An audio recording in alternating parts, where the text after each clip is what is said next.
How do I make my boyfriend comfortable being vulnerable around me? I've been with my boyfriend for about 2.5 years now. Relationship has been great for the most part, except for his inability to talk about negative emotions. He's the sort of guy to just fob it off constantly. He mentioned before that he hasn't spoke about anything like this, except for with his mother years ago. My friends have, to my dismay, referred to him as a robot to me. I obviously shut them down straight away. I'm quite introverted myself, therefore struggle to make him feel like I'm a safe person for him to be vulnerable with. I don't know the right things to say. He has a real mental block on being able to talk about these negative things in his life. During arguments, he's described it as a ball in his throat whenever he tries to, and is simply unable to. I've never seen him cry. When I can see he is visibly down, I try and encourage him to share with me, but he just lies and says nothing is up.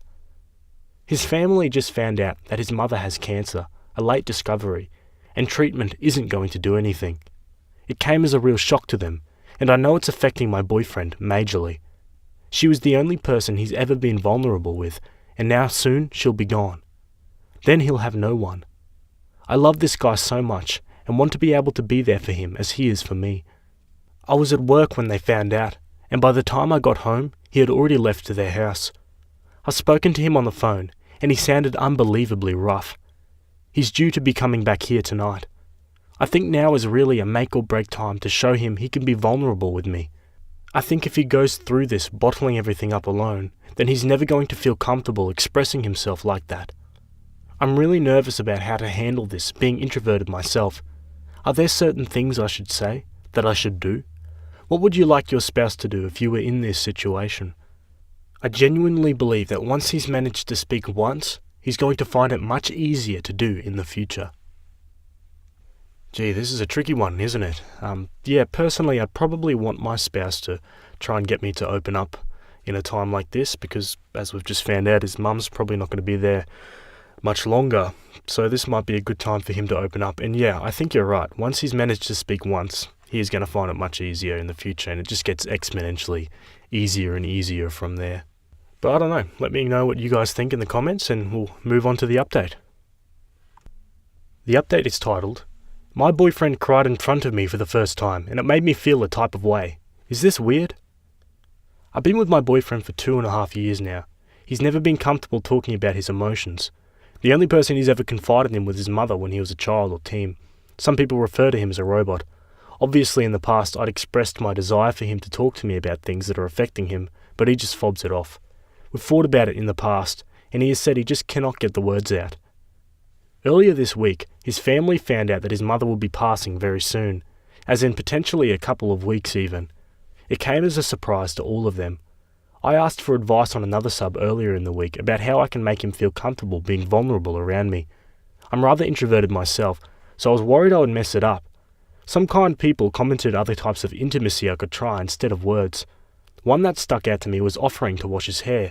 I don't know why, just feel like I'd love it if my partner offered to do it for me when I was feeling down. Well, when he eventually came home, he looked rough as anything. I'd already made dinner, so we sat down to eat it, but we pretty much ate in silence. He rarely even looked up from his food. I asked if he wanted to talk, and again he fobbed me off. Once we'd finished, I asked him if he'd like to shower with me. It would have been a couple of days at least since he'd have been able to have one. I dimmed the bathroom lights and put some relaxing music we both enjoy on the speaker. Got the shower nice and hot, gently helped him undress and had him sit on the bench thing under the water while I finished undressing.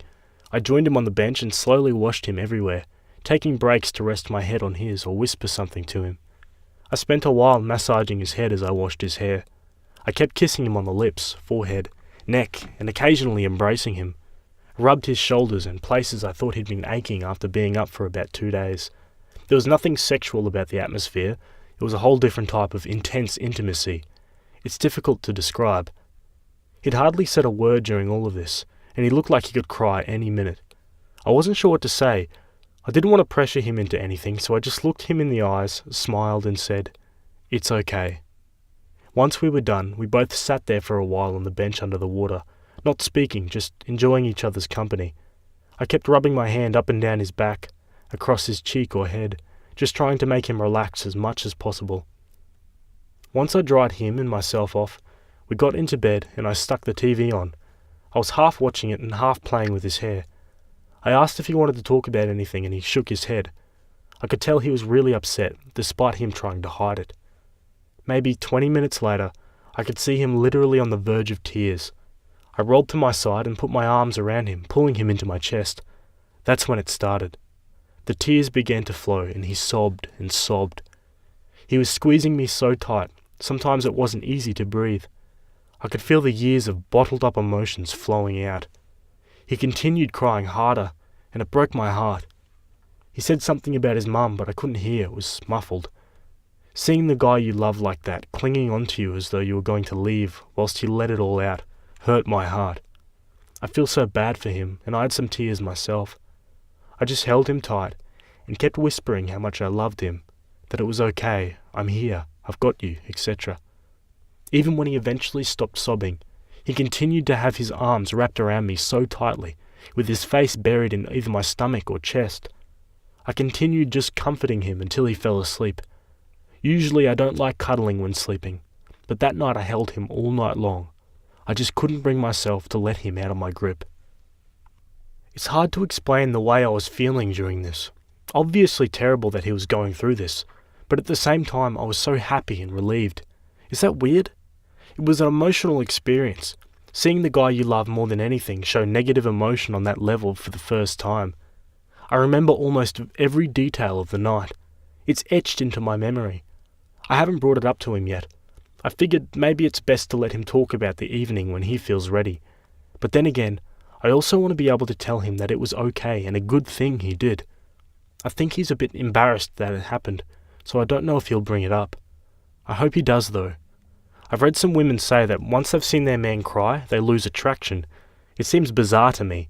If anything, I feel even more attracted to him than before. It's like it has amplified my love for this man.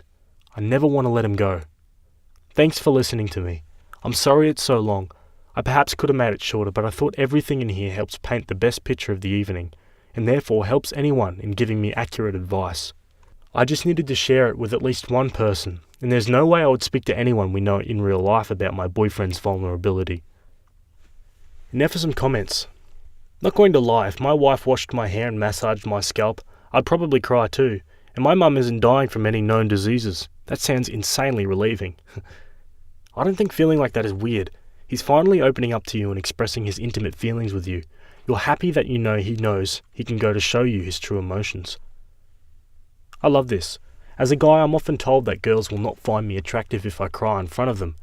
Girls I know in real life have disputed this, but I still carry around this fear. I guess I've been told so since I was very young. So it's nice to hear a stranger share a sentiment that it's not only okay, but even a good thing for men to cry. I know it should be an obvious good thing, and I think it is, but I still feel scared about it sometimes. So I'm glad you're there for your boyfriend. Thanks for sharing. This is true intimacy, vulnerability, trust. I hope it is a new journey for you as a couple that brings you closer. I'm very sorry for the reasons it's happening, but how lovely for him to have you during this terrible time. And now for a quick update from OP before the final one. Thanks for all the kind messages, guys. I wasn't expecting such a response. I've taken on board all the suggestions you so kindly made. I got mixed messages when it came to talking to him about it. Someone suggested a text or a note, which seems kind of in the middle, so I went for that option. I left a little note on his bedside table before I went out on Sunday. I outlined that I enjoyed our shower time and spending intimate time together like that. I said that I don't expect him to bring it up if he doesn't want, that I know how hard it is for him to speak about those things, but I'll be here for him if he ever does. If he decides that he wants to write something, I'll read it, that I love him more than he can ever imagine. I said that I'd like him to feel free to ask me if I can shower with him whenever he needs. A Redditor pointed out that calling the whole act an easier name to say may make him more inclined to let me know when he wants to do it again. I didn't expect any response from him on the topic, to be honest. Later that evening, though, he handed me a small note before going into the other room to play his game. I won't go into details as it was only for me to read, but one line stood out to me the most. I don't have the words to express my gratitude, but I think you know. Thank you for making me feel human for the first time in so many years. The whole thing was so sweet, I cried a few happy tears. I'm dreading his mother's passing, but I'm hoping he'll let me be there for him, even if it's just a shoulder to cry on. And now on to the final update, 3 weeks later. Sorry, this will be very long, but it's not something I can discuss with anyone in my life, and just talking about tough experiences really helps me process them. Well, some of you may have seen my previous regarding my boyfriend's mum's illness, and my attempt to comfort him despite him being rather emotionally constipated all his life. Despite our experience the previous night, he didn't really show any emotion or want to be comforted in the previous weeks. I suspect he may have been slightly embarrassed about that evening. Whilst I reassured him about it, I didn't want to push the subject and make him regret doing it in the first place. Unfortunately, a few days ago, his poor mum passed. I managed to see her a couple of days before, and my boyfriend saw her the evening before. Once he found out, he shut himself in his office for hours. I tried knocking several times, but never got a response. I could hear him moving around in there, so I knew he was physically okay. Late in the afternoon, he eventually came out and sat down with me to watch TV. Neither of us said anything, but he looked rough as can be. I placed my hand on his knee and we both just sat there watching. I was kind of panicking because I couldn't think of anything to say that would make any difference to his pain. I got him to eat something and we just sat there. A couple of hours later, he said that he was going to shower. Originally, I just said, alright, but then maybe 5 minutes later, I realised that he probably wanted me to shower with him again, but didn't feel comfortable asking. I kind of kicked myself for not thinking to offer him it earlier. Guess I was so caught up in thinking about what I should say that I completely forgot that I don't actually need to say anything, but can show it instead. I undressed and joined him. It was a similar experience to the previous shower. It was a very intimate experience. Although I obviously don't enjoy the reason why we were doing it, I very much enjoyed taking care of him. Once we got out, I again dried him off, and I walked and tucked him into bed. Now this next part might be a tad controversial, but me and him both smoke cannabis occasionally. I normally will not allow any to be smoked in the house, as personally I think the smell it leaves is unpleasant and grubby. On this occasion though, I figured it would help him sleep, and so I got one of my pre-rolls. We both smoked it in bed whilst watching TV. He looked really upset, and I was honestly surprised he hadn't cried so far. Some users previously mentioned that I asked him if he was okay too much, so I made sure not to this time and didn't press it. I turned out the lights and we both tried to get some sleep. I could hear him sniffling a bit, so I turned over and curled up against him in his arms. I didn't say anything, just laid there with him. I fell asleep pretty quickly, but my cat woke me up maybe an hour later and he was still awake. I moved up and swapped to being the one doing the holding. I rubbed his back and kissed his forehead. He just suddenly began crying. Not just the normal day-to-day tears you see from some people. These were heartbroken tears. I don't think I've ever actually witnessed anyone cry that hard in real life. It's a sound I never want to hear again. The pain he was feeling must have been insane. Again, he buried his face in my chest and just cried and cried. I could literally feel him shaking. We were lying there for hours. I had my arms around him and one leg over him. He was squeezing me so tightly the whole time. He would occasionally drift off, loosening his grip on me in the process before waking up, starting to have some more tears and almost grabbing at me, pulling himself into me again. As though he was afraid he'd wake up and I wouldn't be there. It was heartbreaking. Every time I'd just squeeze him back and whisper that I'm there or something similar. I'd kiss his head and rub his back until he drifted off again. He never stayed asleep for long though. He properly fell asleep after maybe 3 or 4 hours of this drifting, and I stayed awake for maybe an hour past that, just holding him. In the morning I woke up first, and when he woke, he laid there for a moment before the tears started flowing again. We stayed in bed all morning, just embracing each other. A user mentioned before that 2 people lying naked together being vulnerable is the ultimate intimacy, and honestly now I couldn't agree more. I've never felt so close to someone. I was feeling so many emotions, it was intense. He cried into my arms a couple more times since, at random points of the day. Whilst I'm obviously devastated for him, I can't help but be so grateful he's willing to allow me to be there for him. Crying in daylight out of bed is a huge step from only allowing himself to do it once in a dark bedroom. I'm honestly honoured that he trusts me so much. Hopefully he continues to allow me to be there for him, in whatever capacity possible. Today I saw a TikTok video where a girl was mocking an ex for crying in front of her, and it enraged me. I cannot begin to imagine how these people think like this, To have someone willing to be as vulnerable as possible in front of you, to be comfortable asking for help in their darkest hour, and then turning around and frickin' mocking them for it. It's disgusting, and I'm so glad I'm not one of these awful people. Anyway, that's it out. Just reading it back, I can see how insanely long it is. I'm sorry. If you took the time to read, thank you. Don't need any advice, just helps me immensely to talk about this with someone.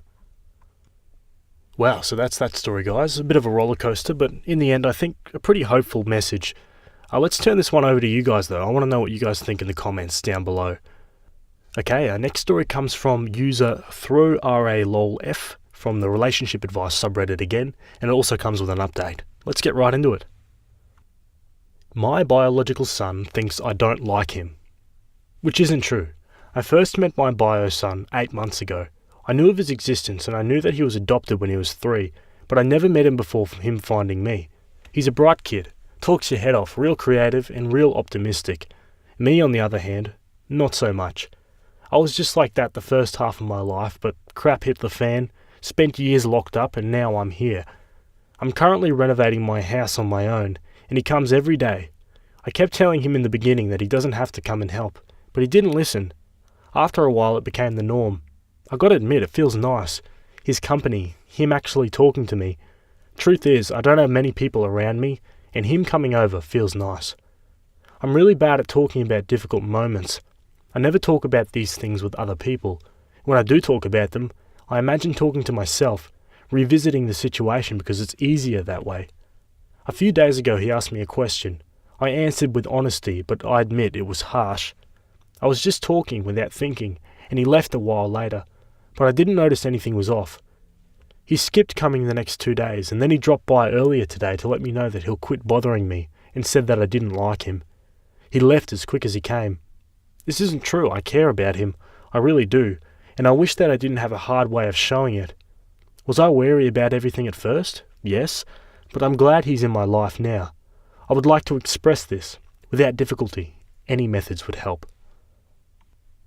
While OP doesn't mention in his post what he said to his son, he does mention it in the comments. He said, "He asked me if I thought if this could have all worked out if I wasn't in prison. I said no, and explained that I would have most likely still been dealing. His mum being in high school wouldn't have changed. She probably would have still become an addict, and it just wouldn't have been good. Then I said his mum should have just listened to me when I told her she was in no position to have a baby." Edit. What I meant by the no position to have a baby comment was that his mum should have placed him with her aunt that was willing to take him in. Abortion didn't cross my mind because she was 7 months when she told me she was pregnant. I didn't mean abortion, I meant adoption. Gee, this is a bit of a heavy one. On to the update. 2 weeks ago I posted that my biological son thought I didn't like him. There's absolutely nothing wrong with him. He just got dealt an ill set of parents at first. He was loved, he really was, and his mum was enamoured by him. I mean, she'd call me just to put him babbling on the phone the whole time. She'd send all these pictures, things he drew, and talked about what things were going to be like when I got out. She really tried to make things work, but it got really hard. She was so young and just on her own and didn't have as many resources that an adult, a stable income, good housing, a diploma and a degree would have, and I wouldn't have been any better. For the first 3 to 4 years of his life, he was my son and I was his dad. Biological hadn't been added to it yet. He was an early talker, so we talked, a lot. I'd put pictures of him on my wall and talk to others about him all the time. How could I not like him? I love him, I really do. I don't know if I'm allowed to verbally express that out of respect for his parents, but I'm hoping that one day I can.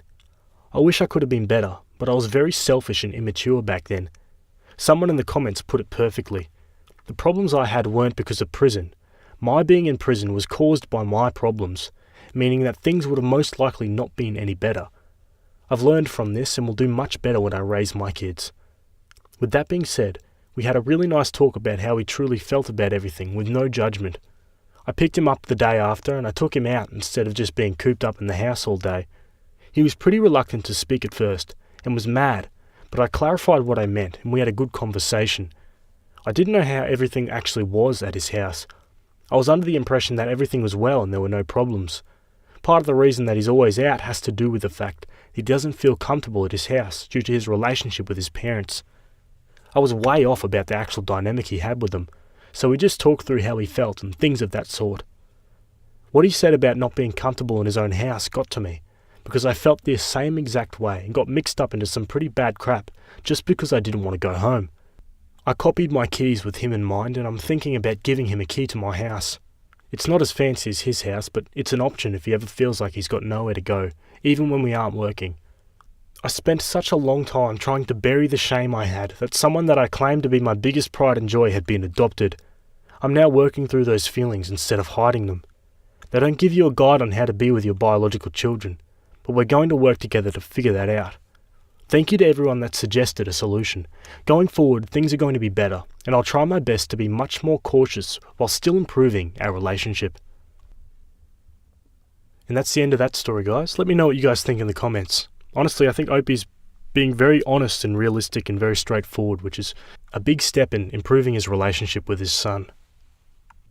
Okay, I'm going to finish up the video today with a little story from the Am I the A-hole subreddit, and you guys can let me know in the comments if you think they're the a-hole or not. Posted by user BFCatDrama, it's titled, Am I the a-hole for letting my boyfriend's cat outside?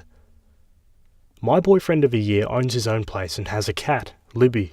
She's 2 years old and has always gone outside. He is stopping that, as he said she injured her paw quite badly and had scratches on her after another cat attacked her. He said a few of his neighbours have become concerned recently as their cats have also become injured. She was quite poorly and it cost him a lot in vet fees. He said that he gets it's a change for Libby as she's been meowing at the door to be let out, but that it's for her health and safety. And he said he's planning on building some outdoor open-air cage thing so she's still outside but concealed in it. I was there the other night and Libby was meowing at the back door. I said that it wouldn't hurt to let her out as she was very loud. He said he just ignores her for 10 minutes and she's fine, and told me not to let her out. She seemed really insistent, so I let her out. Boyfriend was none the wiser, but after a while he noticed how quiet his house was and started to look for Libby as she normally cuddles with him after not being let out. He started freaking out when he couldn't find her, and I told her I let her out. He got really angry and asked, "Why the frick would you do that when I told you I don't want my cat outside?" He started saying I'm rude, insensitive and horrible for what I did. Libby came back after like an hour. She was fine. My boyfriend kicked me out and has been cold to me ever since. He said that he doesn't trust me in his house anymore or near his cat. She's a really sweet girl and I love her, and I don't think I did anything wrong. I think he's being really paranoid just because she got hurt once. I'm trying to make him see my point of view that he's being too overprotective, and he says I'm an a-hole and that he needs some space from me. I'm leaving my boyfriend over a prank. I'm still a bit shaken up, so if this doesn't make sense, I apologise. Trigger warning for suicide. I, 18 female, have been with my boyfriend, 20 male, for almost 2 years. I moved in with him last August, and things have been pretty rocky. My whole life I've struggled with my mental health, specifically depression, anxiety and self-harm. I've been clean for a while though. I also have a history of trauma, but I don't need to get into that. I made sure my boyfriend knew this when we started dating, because I wanted him to be able to nope out of the relationship if that was too much for him to deal with. He assured me it wasn't an issue. He never seemed to really get the whole mental health thing though. He would make comments saying stuff like depression is just spicy sad, and people with trauma should just get over it. He also thinks that only veterans can get PTSD. I've tried explaining things to him, but he just brushes me off, so I do the best to ignore him. Recently, he started watching couple prank channels on YouTube, and he started pranking me. At first, it was just small things like putting way too much flavour in my water, or salt in the bite of my food. I laughed it off, it didn't really bother me. But then he started jumping out and scaring me. That kind of stuff really affects me sometimes because of my PTSD, and I tried to explain that to him. He would apologise, but do it again the next day. I was getting annoyed and frustrated, but I tried to let it be. Things escalated when last week he put some noisemakers under the toilet seat in the middle of the night. I woke up to go to the bathroom and sat down. Boom! It being late at night, me being half awake, and the loud noise all mixed together, and gave me a full-blown panic attack. I was on the bathroom floor crying and having flashbacks. After I don't know how long, I stopped crying and was just staring into space, having flashbacks. He came in because I guess he noticed I was gone for a while. When he saw me sitting on the floor, he remembered his little prank and started laughing. I just stared at him for a second, got up and called him a butt. I slept on the living room the rest of the night. The next day I sat him down and told him he cannot keep scaring me like this. No more jumping out at me, no more loud noises. He pretty much sighed and rolled his eyes, but he said he would stop. Everything was fine for a week. I thought this whole prank thing was finally over. Yesterday I got home from being out with a friend, actually feeling better for the first time in a while. When I walked into the house, all the lights were off, so I assumed he was still at work, which isn't abnormal because sometimes he works late. I plugged my phone in because it died on my way back home, and when it powered on, I got a notification that he sent me a text. It just read, "So sorry, I love you." I replied saying it's okay, I'll see you when I get home, love you, and I heard his phone ding in the bathroom. That was weird, I thought. I got up to go get his phone, and when I got into the bathroom, I saw him laying in the bathtub. The bath was full of water. There was an empty bottle of pills on the sink, and he was covered in blood. His wrists were cut, and there was just so much blood. My heart just sank. I started having a panic attack. I was hyperventilating, crying, and I was just frozen. After a minute, I ran into the living room to get to my phone to call 911, and I hear splashing and then laughter. I turned around to see him standing in the hallway, just laughing. He said he got me, and I should have seen the look on my face. I don't even know how to describe the feelings I was experiencing. I was so mad and sad and scared. I didn't even say anything. I just walked out of the house. I just kept walking, and eventually I figured I needed to call my friend to come get me. At first I didn't tell her what happened. I just told her I needed her to come get me. It was an emergency. She came and took me back to her house where I'm at now. My boyfriend keeps calling me, and he sent me some text saying he was sorry and it was just a joke, and I'm overreaching and I need to come home. I'm not answering. I don't even know what I would say to him. My friend is going over to his house tomorrow to get my things when he's at work. She said I can stay with her however long I need. I don't know what I'm going to do. I just feel numb. Jesus, even without all the history of this woman, I think that prank goes a little too far for anyone, regardless of your PTSD or whatever other issues you might have. Anyway, let's take a look at some of the comments. What the actual frick? You don't even need to get mental health crap to know that pranking someone with a fake suicide is the most jerk move someone could ever do, and if someone tells you to stop, you do. A jerk move is an understatement. He actually took the time to think this out and prepare the whole scene, which everyone knows is never funny. This guy is an absolute psychopath. If he thinks this is a funny prank to anyone, he is for real messed up. I don't have PTSD and I would still have broken up with him. You're better off, OP. Hugs. I'm glad you got out. You did the right thing. Creeps like him get worse and not better. This guy's abusing you in a very weird and creative way. Do not give him a second chance. Pranks come in two flavors, funny and hurtful. All his pranks are hurtful, including the salt in your food and the flavor in the water. A funny prank would be to move your stuff around or put all your hangers backwards, to make your food unpalatable, your toilet frightening, or lead you to believe he died are just hostile things. He sounds like an absolute nightmare. Okay, let's move on to the update the next day. Thankfully, today wasn't as eventful as I was expecting it to be.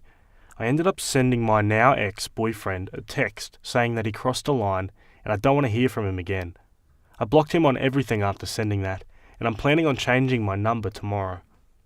My friend went over to his house around noon today with her boyfriend and was able to retrieve most of my stuff without issue. She got all my personal documents, sentimental items, medication and clothes. The only thing she wasn't able to grab were the TV and Xbox I paid for, because I'm not sure how I can go about getting those back without him accusing me of stealing them. I'm not sure that fight is even worth it right now. Before she left, she put my copy of his house key on the kitchen table, so he knew I didn't have it. She wanted to unplug his fridge and all his appliances just to make things harder for him, but I told her not to. I really don't want to add fuel to this fire. His mum reached out to me to ask what was going on. Apparently he called her and told her that I had some sort of mental breakdown and ran away, and that he was worried about me. I told her what happened and what he did. She was ticked. She said she thought she raised him better than that, and that she was sorry he did what he did. She said that if I need anything I can let her know and she'll do what she can to help me. I guess his mum told his older sister what happened and she also reached out to me to apologise for his behaviour. I wasn't close to her, but I met her a few times and she's a really nice person. She offered to help with anything I needed and told me that she was going to make sure everyone knows what actually happened. I told her it wasn't necessary, but I appreciate it. But she said she wasn't going to let her brother get away with this. I'm not going to argue, so I thanked her. For the most part, I've just been lying in bed today. I'm so exhausted, physically and emotionally. I wish I'd left him sooner. There were red flags that I just ignored. I guess I was afraid of being alone. I don't know. I'm trying not to blame myself for this whole situation, but I feel like I put myself in this position. This is what I get. I'm not expecting much else to happen. God, I hope nothing else happens. I'll probably give one more update in a few days, as long as things have cooled down. If something significant happens, you'll hear from me. Thank you all for your kind words and your advice. It's very much appreciated and definitely needed. And now for a few more comments. Yeah, she can help you recover your TV and Xbox. Tell her you paid for them, but you haven't been able to reclaim them from your ex, and let his mother be the one to force him to give them back. She reached out to offer help. Use it. Don't throw away hundreds or thousands of dollars because it would be awkward. Best of luck to you. I'm glad you got out clean. Please make sure he never posted any of his prank videos online, especially as you seem to have quite a few happen in the bathroom. If he's posted them, please think about pressing charges due to non-consent and possible exposure while you were in the bathroom. You had a reasonable expectation of privacy in the apartment, and it would not be okay if he posted these. Okay, now on to the final update to this story. This is just going to be a short one because I don't have much energy right now. The last few weeks have been up and down. I did end up getting my TV and Xbox back. His sister stopped by his house when he was at work and took them, leaving a note explaining what she took and why. My best friend met her somewhere, like a Starbucks or something, to get my stuff. As for how I'm doing, not so good. I'm staying with my mum currently, which is issues of its own. I lost my job because I wasn't reliably showing up, and I couldn't focus. So I don't have a job and can't afford to eat. Not that I'd be eating anyways, because my eating disorder is crawling its way back, and I'm not doing anything to stop it. I was diagnosed with bipolar about a year ago. I've never been medicated for it, and after the whole incident I was in a depressive episode for a week or so, then a manic one. Now I'm back to being depressed. Normally I reach for weed when I feel down, but it's just not helping the way I need it to. I was taking DXM once or twice a week, but now I'm out and don't have any money to get some more. Then I turned to DPH, which was actually great until I built a tolerance and don't have any left. So now I'm trying to cope however I can, mostly sleeping, but I'm having a really hard time falling asleep because I have racing thoughts and insomnia. I'm making an appointment with my primary soon to talk about my sleep issues and trying to get me in with a competent psychiatrist. I'm also looking for a new therapist because my old one moved out of state last week. Only problem is I call, no one answers. I leave a voicemail and no one calls me back. It's a cycle that repeats daily. I'm really starting to lose hope for finding a therapist. I feel like I'm just going to get worse and worse and either end up in the ground or 6 feet under. I haven't been in this bad of a place in years. I forgot how lonely and isolating it makes you feel. Sounds like Opie's in a bit of a rut after all the emotional strain that this would take. And fair enough, it would be quite extraordinary having to cope with the breakup and all the other issues that you have in your life. But and I've heard that therapists and psychiatrists, for that matter, are quite hard to get a hold of these days. I feel like, they're backed up by weeks and weeks. Like you have to wait months just to get an appointment these days because there's so many people with these issues now. But yeah, I guess just know that feelings like this pass after time. Nothing is permanent. And hopefully Opie can get the help she needs. But let me know what you guys think about this one, and maybe what she could do to maybe improve herself. So yeah, anyway, on to the next one. Okay, our next story was posted by user Throwaway Last Name, and it's titled, Am I the a-hole for wanting my child to have my last name? I, 36 male, and my wife, 36 female, have been together for 9 years and married for 7.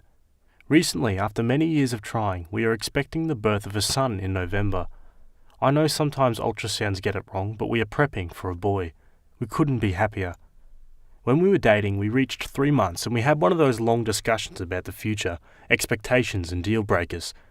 One of the deal breakers for her was that she did not want to live in the city, and if married, she would keep her last name.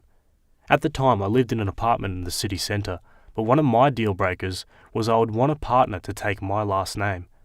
I know the concept of the wife taking my last name is outdated, but I love my last name, and I loved the idea of passing it down to our kids.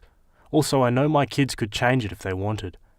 I thought about it for a while, and agreed only if our kids could have my last name though. As this was only a general discussion, she agreed in principle and we moved on to the next topic.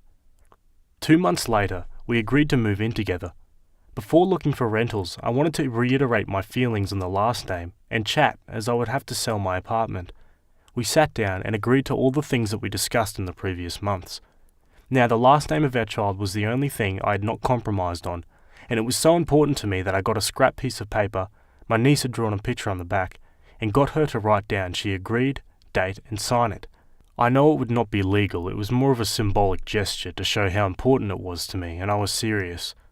Flash to now, and we are choosing baby names, and she vetoed one of my names because she said it didn't go with her last name. I was like, what? We agreed that he would have my last name. She said she thought about it, and thought that they should have her last name because she liked it, wanted to pass it down, and I should now change my last name to hers. I brought up the fact that this was discussed and agreed to before we moved in, and that this was the one thing I'd been talking about from the start, and I'd compromised on her last name among other things.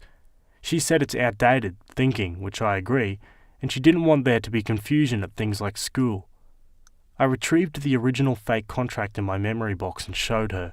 She then said it means nothing and things change. There was no yelling, I just left the house and went to work. It's after hours, night at the moment. Am I the a-hole for standing my ground on this issue?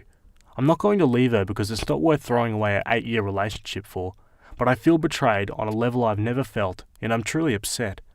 She has messaged me and said I can come back when I've stopped being so stupid. I may be the jerk as I came up with the idea of this contract, and my views on passing on my last name could be seen as outdated, as my kids could change it or get married themselves. Okay, let's jump right into some comments.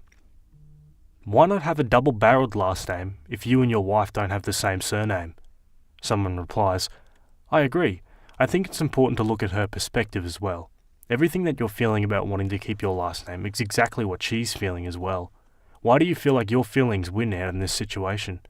I don't think there's a way either of you can win in this situation, so I think the best option is something like this. Not the a-hole. Redditors have pretty much said all there is to say in the preceding comments. I want to comment on the "you can come home when you stop being stupid" comment. Not sure if you're aware, but that's a major red flag. Right there. It smacks of gaslighting, absolutely minimises your feelings, and then disregards and disrespects them totally. I hazard a guess that you have, or will have, bigger problems than a name issue in the future, OP. Not the a-hole, because you made it really freaking clear this was important to you from the beginning and are not motivated by sexism or outdated values. Also, the way your wife approached the issue was incredibly crappy. And now OP updates in the comments. Hi all, thanks for all the comments and I'm reading them all. I'm still hiding out at work and I told her I won't be back tonight. She said don't go to any friends and family as they don't need to know that we're fighting, let alone what we are fighting about. I need some time to collect my thoughts, so we'll sleep in the car in the work garage. Thought I would clarify a few things. I'm definitely not going to leave her. The betrayal hurts though, and the way it was delivered was very blunt, as it could have been brought up any time over the last 8 to 9 years. The contract was very informal, although it's oddly specific and well written. She wrote it. It was more of a symbolic gesture to show her I was serious. I was going to throw it out, but decided to keep it while cleaning up, as it had a few notes she put on it about our future plans. It says, quote, I, girlfriend of address on the date, month, year, being of sound mind and judgment, relinquish all rights in choosing the surname of any and all children I bear with OP of address. The before-mentioned children will have the last name, signed, girlfriend, end quote. As for other compromises, it's not a competition, so I don't want to go into those. However, moving out of the city was a big one, and there have been a few friends lost along the way. Ultimately, seeing her happy is what I want. My last name is important to me because of its history. I know you can be called something else and still have this connection, but to me, seeing the name has always filled me with pride about my family's past. We talked about double-barreled surnames all those years ago, and she ruled it out because our names do not join well. Same first letter and last letter. There was no yelling, but things were getting heated, so I decided to leave as not to escalate. As for the stupid message, she gets like that during arguments, but this time it hurt as I don't see this topic as stupid, nor are my feelings. Alright, let's jump straight to the last update for this story. I'm going to give an abridged version. Forgive me if it comes off unemotional and cold. Some may say I haven't dealt with all the turmoil emotionally, and they would be right. I haven't had the time. It's been moving from one crisis to another. A week before her due date, we were going to dinner with my work bosses. We decided to meet there. I caught a taxi from work and she was driving to the restaurant from home. On the way, she was hit in the driver's side of the car by someone running a red light. In the ECU, the doctor made the choice to deliver the baby via emergency C-section in order to properly deal with her injuries. Later that night, the decision was made to place her in a medical coma. The baby was perfect, but unfortunately she passed away the next day from a brain hemorrhage.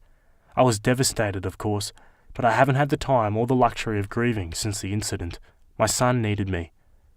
Baby was able to leave the hospital 3 days later, and we both came home to an empty house. Everything was ready at home, but I can't say it was easy.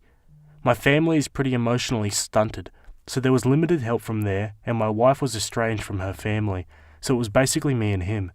For those wondering, he actually left the hospital with no name, as you have 60 days to name a baby in Australia. Before we get into the next bit, a long story short, my wife was estranged from her parents. They were abusive, physically and mentally. She had not talked to them in 10 plus years, and they were not at our wedding. I've never met them, but I'm able to recognise them via photos. After about 2 weeks of planning, we had the funeral for my wife. I kept it simple and it was not a big event. At the funeral, I saw her parents file into the room at the back. I should have thrown them out, but instead I took pity and had the usher put them in a side room with a live feed. After the funeral, they waited in the line of the well-wishers. When they got to me, I said I was sorry they lost a daughter and it must be hard. They weren't even worried about that. Instead, they began asking questions about the baby. I answered a couple and then asked my sister to take my son away to another room as I was beginning to get some weird vibes. While my sister was walking away, they began to get irate, demanding access to the baby. Fortunately, friends and ushers were able to remove them without further incident and they left the venue. I stayed in a hotel that night as I didn't want to return to the house after the funeral. The next day returning home, they were there waiting. I managed to park in the garage, and after putting the baby down in his room, I spoke to them through the security door. Long story short, they once again demanded access to the baby. They said given the circumstances, it would be best if they raised him now. Then they told me they were going to sue for custody and left. Over the coming days they approached me at home and in public several times, and while they weren't violent, they gave me a feeling of total dread every time I talked to them. They wanted to take my son. My wife always made it clear to me she never wanted them to meet the baby on any circumstances given her childhood. Honestly, I wrestled with just letting them see him in a supervised capacity, but in the end I decided to follow her wishes, so I spoke to my lawyer over the next days. She said they had a good chance of some visitation as they were now the only connection to her family. Australian courts believe it is best for a child's sense of identity to know all parts of their family, and it falls under grandparents' rights as well. I asked about their past abuses against my wife, but these could not be proved, thus could not be used in court. One way to get around it though is to move far away, as a judge would not enforce visitation between sites. So, acting on this information, and I think also the need for a new start, I put the house up for rent, transferred my job to the office across the country, piled all our stuff into a sea container and left. The house was rented out after the first home opened due to the rental crisis. I decided to dive across the country, and it honestly allowed me to get my head right. I still haven't dealt with the loss properly, but I can say the trip allowed me to be alone with my thoughts and appreciate my new boy. For now we have been staying in a motel apartment and will be moving into a rental house soon. Once there, our stuff will be delivered and we can get settled. I haven't started work yet, as I had long service leave for when the baby arrived, and I'll be interviewing live in AU pairs over the coming days. So as for the name, in my original post, my wife had gone back on an agreement to give the baby my last name. To solve the stalemate we were in, I agreed to give him her last name. I didn't really have a choice as it's her decision anyway, legally. So after she passed, I wrestled with this decision for weeks, but in the end I decided to give my son my last name. I did this for a number of reasons, including it was the original agreement. Her parents were horrible and I wanted my life to be simple moving forwards, instead of having to explain why we have different last names. So, for the other names. The first name, it was a Deep Space Nine character, and my wife's grandfather as a middle name. She loved him. My wife and I chose these two names together. I know we have a long road ahead and I have therapy booked for next month, but I feel like I'm slowly making a little progress. I have a few friends in the new city, so I'm not totally alone here, but my son is my focus now, and I'll treasure him every day. Any advice or comments would be good to read, as I haven't had much time or anyone to tell this to. Gee, so that's the end of that one, guys. Any thoughts, comments? Personally, I think it might have been a good gesture to name the kid after your wife, but I guess with the grandparents' past abusive kind of relationship with her, it kind of makes sense to disconnect yourself from that name entirely. Pretty tragic story though. Was a bit of a tough read, that one. But let me know what you guys think in the comments about this one, and we'll move on to the next one. Okay, so our next story is from the Am I the A-hole subreddit. It was posted by user KBabu1, and it's titled, Am I the a-hole for only wanting vegetarian food for my wedding, even though my fiancé loves meat? I, 22 female, and my fiancé, 24 male, are getting married later this year. We come from different cultural backgrounds. He is a white American Christian, and I'm a South Indian Hindu. We are combining aspects of both our cultures for the wedding, and having 2 ceremonies on the same day with a reception dinner. My fiancé loves meat, and to be honest, I do too. But South Indian Hindu weddings need to fall on auspicious days, and meat is a big no-no. My fiancé thinks our non-Indian guests who are not familiar with the culture will think we are being cheap by doing vegetarian food and not having alcohol. He's okay with no alcohol though. I disagree, since our food will be very nice. Traditional South Indian wedding meals have a huge array of dishes that are served endlessly on a banana leaf plate, and we will have Western desserts following the dinner. My fiancé and his parents and brother all enjoy vegetarian Indian food, so I'm not sure what the problem is. My fiancé thinks we should also include non-vegetarian Indian food, but that would offend my entire family and plainly be sacrilegious. My family eats meat, but like Catholics on Lent Fridays, we don't eat meat on auspicious days like weddings. Am I the jerk for insisting on vegetarian food? Also, any ideas on compromises to suggest? Yeah, you're probably the a-hole in this situation. Why not just have like 2 different kind of buffets? One with meat, one with vegetarian. Doesn't seem like a hard fix really, this one. Also, I don't think the Indian family would be too offended by that. Like, they understand that you're in a Western country, you're going to have kind of a Western wedding, there's going to be meat involved. I don't think they would be too offended by that, even if it's on an auspicious day or like a wedding or whatnot.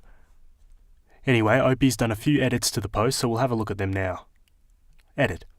I spoke with my fiancé as well as his parents, and we decided that it would be best to have vegetarian American options available in addition to the Indian food. And I mentioned this in the comments already, but just to reiterate, his family asked for no alcohol first. His parents convinced him that not having meat won't make us look cheap, especially since we're going all out with florals and desserts and entertainment. Edit 2. I'm currently speaking with the owner of our venue and seeing if we can have the venue for 2 days instead of just 1. He's a family friend and will prioritise giving us a reservation, if at all possible. If we can have 2 days, then none of this stuff will be an issue, and we can have meat. Not beef though, and my family would be fine paying for it on the Christian ceremony day. Edit 3. Since many people want to call me out for saying my instead of our wedding, let me explain the reasoning behind my choice of pronoun. I'm speaking to you, this subreddit, and that is why I say my and not our. Of course, if I'm in the company of my fiancé, I would say our. My correct grammar does not have some hidden subconscious meaning. I think something very bad happened to my sister. Throwaway, because this is seriously terrifying. I scope Reddit a lot, and I really don't know where to go, but I hope I can be helped here. I'm 14, male. I'm American, but I live in Asia. Being vague because I don't want this traced back to me if the situation is as bad as it seems.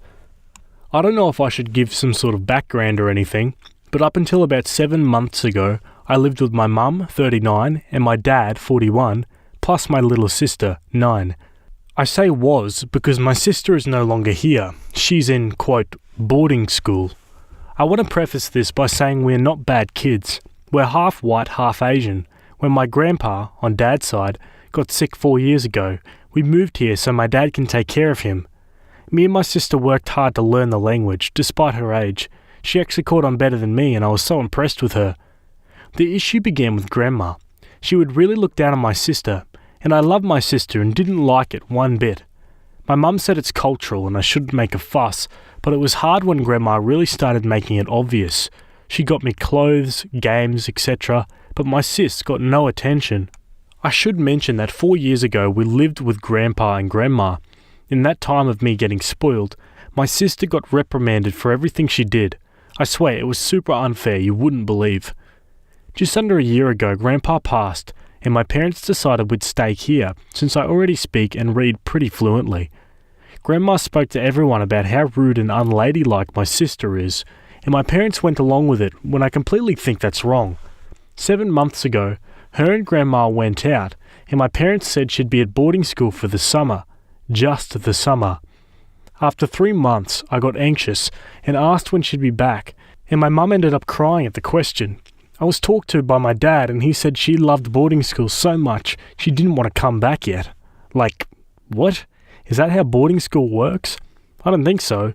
Maybe I've been watching too much TV or reading too much Reddit, but we're in another country and I swear what they were doing was emotional abuse. Still, it gets worse. After 5 months, I still hadn't gotten any contact. No message, no letters, nothing. And that's when my dad started making her room into his office space. We actually got into a big fight over it, and I ended up with more chores, but he never answered why he was doing it if she'd be back soon. Anyway, it's now been 7 months since that car trip that took my sister away, and the final nail in the coffin hit. I was looking through the attic for my mum and found a box with some of her old stuff, including her phone. Why wouldn't she have her phone? I really just want to know if there's anything I can do. No one will tell me which boarding school she's at. I'm told not to worry about it because I'm a child. I know I'm too young to do much, but if there's anything I can do, please help. When I think about it, I can't stop remembering the way my mum cried that day. It makes me shiver. I've been imagining the worst, and I'd hate it if it ended up being something along my mind. Jesus Christ, I have no idea what to think about this one. What do you guys think? Like, could his sister have been trafficked by his own family? Now that's a story. Yeah, seems like a tricky situation that no one really has any answers to. I guess best case scenario is she is at a boarding school or something and they just didn't take the phone. Worst case, yeah, who knows? Anyway, let's look at the comments. They might have some good advice. Not a lawyer. I don't know anything about the laws or systems in Taiwan, but since you're American and your sister is American, I would suggest you contact the American Embassy in Taiwan for help. However, once you contact them, your parents will obviously know and will likely be investigated. Would likely be a really big deal, but it seems worth it given the situation. It sounds like you've already tried getting the info in a reasonable way. Would they give in and tell you if you told them you plan on calling the embassy, if they don't tell you where your sister is? Not sure if that would also put you in an unsafe position. Do you have any other family you trust, either in Taiwan or US, that you can talk to about this? Is there any way you could get location info from her phone? Wondering if she had it with her when your parents took her to boarding school. Opie writes in the comments, I'll have to do research on how to get in contact with the embassy, but how would I prove I'm American? My dad has my birth certificate and stuff, and I kind of look like I would fit in here. I think I have family here, but I'm not too sure, and no real family in the US. My mum was black sheeped for marrying my dad. I was never told why. I'll try and do some digging on the phone. Thank you for the suggestion. This is so helpful.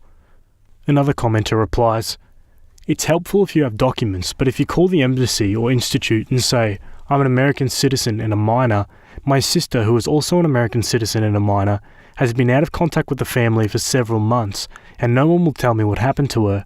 They're absolutely not going to say to you, come back with a passport. They're going to figure out who you need to talk to, get as much information as they can, and work it from their end. You can say, quote, this is my name, this is my sister's name, we arrived in Taiwan this year, if you know. Your parents' legal names will help, your address will help, your grandparents' legal names may help. But in no universe do you contact the embassy saying you're an American citizen and your sister is missing, and they say, ha ha ha, minor, provide us all your documents immediately. Minors very often have no idea what documents they have or where they are. Imagine if crimes against children could only be investigated if the child could recite their social security number. I didn't know mine until I applied for college at 17, and had to handwrite it 100 times in a row in applications. My kids certainly have no idea what theirs are, or even how many digits it would be. Also, there's an entire section of the State Department devoted to helping Americans abroad who lose their documents. They know how to figure things out when you don't have the documentation, and plenty of adults can't recite their social security number either. You're very brave for posting this, and it's important that you trust your gut right now. It might be that your sister is okay and really is enjoying her new school away from the unhealthy home environment, or that she's unhappy but safe. It's also possible that your sister was trafficked because you're in a part of the world where this is relatively common. You should contact the US Embassy in Taiwan and tell them that. You believe your sister may have been trafficked and that your parents are lying about where she is. They will be in the best position to help you. You could also contact the US National Trafficking Hotline. You should know that your parents will likely find out that someone reported this. Okay, good to know Opie's got some options here. Anyway, let's jump to the update and see what happened. Hi Reddit. It's been a crazy few weeks, but I absolutely needed to update as soon as possible. Sorry my post got locked, and I appreciate everyone who spoke to me via DMs. Sorry to those I couldn't get to. It was a lot. I should get on with the most important of the update, what I finally ended up doing. So thanks to the super community that is Reddit, I was able to get in touch with a few different sources, the least favourite of which was a phone call towards those that help find trafficked children. I knew my family would be investigated, and actually went to meet up with another family in that time. So basically, a Redditor close to my age, who I'll keep private, met with me, and she had already showed my story to her family. They ended up letting me stay with them for a bit, and made the proper calls to make sure it wasn't illegal. I actually even specified that I wasn't running from home, and I'd come back after the investigation. It didn't sit so well with the authorities, and I was actually forced to go back home, but it only got stranger from there. I went back home to a completely empty house. Even Grandma was gone, so I was allowed to stay with the other family for the time being. They were extremely kind. For a week I didn't get any news, and bless her mother's heart, but I was told I had a home here no matter the results. So a few days after a week had passed, I get a call, and it turns out they found my sister. My family had been taken in for questioning and were placed in holding for quite a while. I'm not sure why they didn't tell me this immediately though. I don't actually know the full story, but my sister was living close to 700 kilometres away. Yeah, nearly a whole day's drive. It wasn't summer school or a boarding school or anything like that. My dad sold her to get married. My mum was off the hook as one, I still needed a parent, and two, she wasn't in on it until it was a decent way in. My dad and grandma have been arrested though, and I'm back living with my mum and sister now. I'm still in contact with the Redditor that let me stay with her, and I'll forever be grateful. I have no idea what would have happened if I was around when authorities came knocking. She's my angel. On a more depressing note, my sister doesn't speak much, but she seems to cheer up after I let her read my post. She said she felt abandoned and alone, among other things, but seeing how I and plenty of strangers gave their hearts for her made her very happy, so thank you all. Sorry for being so vague here, but I'm trying to protect identities. This isn't over by a long shot. There's still things that are going to happen, but I have my sister, and that's all thanks to Reddit. Thank you.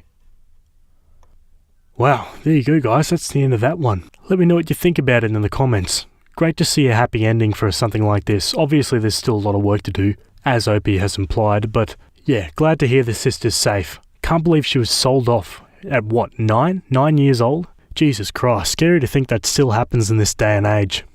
Anyway, let's jump to our next story. Okay, our next story was posted on the relationship subreddit. It was written by user Fully Faithful Wife, and it's titled, "My husband got a paternity test on our daughter and it came back negative, but I never cheated. Now he thinks our relationship is a lie and wants to divorce. What do I do? I don't know how it happened and I haven't been able to stop crying all day. I never cheated. I love my husband. We've been together since college and he's the love of my life. He's handsome and kind, and while I've slept with 2 other people, both were before we got together. There is no other potential father for our daughter.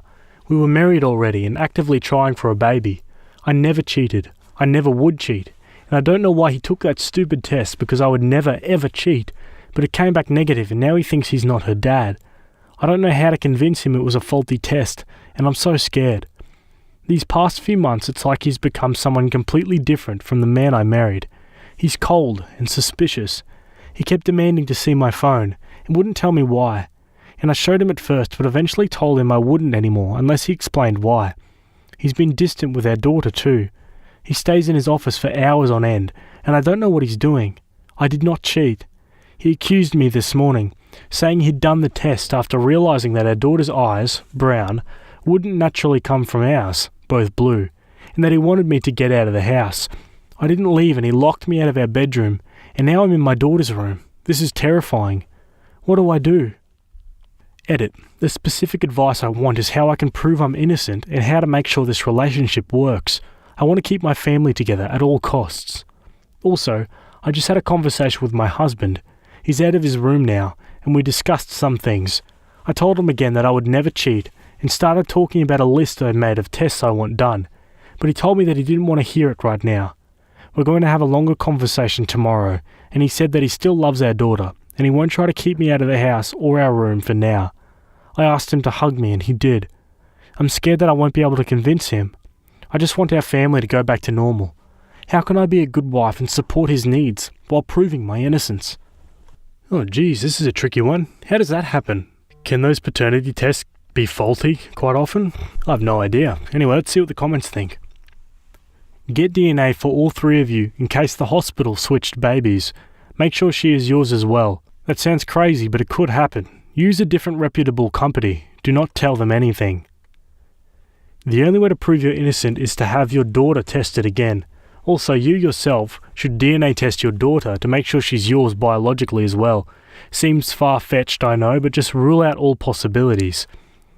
Test yourself, your baby, and your husband. And if your baby was conceived naturally, no big deal. But if it was not, and there were medical procedures involved, you might need to look into the clinic that's doing it as well. Don't bother trying to convince your husband until you get these tests done. Let him wallow in his truth and then see if your evidence can prove your case or not. If it does, then at least you have something to show him that maybe his procedure or testing place was at least wrong or questionable. If your test confirms that he's not the father, and it might even confirm that you're not the mother, then you also have other things that you can discover and pursue. Either A, he's lying and possibly faking the test results, most likely because he's cheating and or trying to leave you. B, you're lying. Or C, the test results were mixed up or there was a serious error somewhere. Gee, a baby swap at the hospital would be a scary thought to think about, especially as a new parent. Let's jump to the update. Hi everyone. First off, I wanted to thank everyone who reached out. My original post got so much attention, it was hard to get to everything, but I ended up making a list of plans and tests I wanted to get done. My husband was understandably distrustful of me for a while, but he apologised for the way he acted, which I didn't need, and said that he wouldn't try to kick me out of our home. He did say though that if every test came back and I cheated, then he was going to go scorched earth. We did a few tests, blood paternity tests for him and me and our daughter, and we had an appointment with a chimerism specialist coming up, but that got cancelled because, well, some of you guessed it, but my daughter is not biologically mine either. I don't know how this happened, but a police officer came to our house and took our statements, and we're suing the hospital where I gave birth. I don't know what happened to my baby, and that is terrifying. I have my husband back, but my whole world was still upended, and I just wish he'd never taken that stupid test. I've been sleeping in my daughter's room, and I'm so afraid that she's going to be taken away from me. But at the same time, I want to know where my biological daughter is, and if she's okay. I pray to God she's okay. My daughter still doesn't know the details, and we've been trying to keep this quiet. The last thing we need is a big scandal. I don't want people who know us to look at her differently. She deserves better than that. She's such a good kid, and she's not some spectacle to be gawked at. If we can find her birth family, I have no idea what we'll do. I guess the best case scenario would be to get a bigger house and all live together. But I don't know if we can afford that, or if they'd go for that, or even if we'd be able to locate them, or if I'm just crazy. This whole situation is crazy.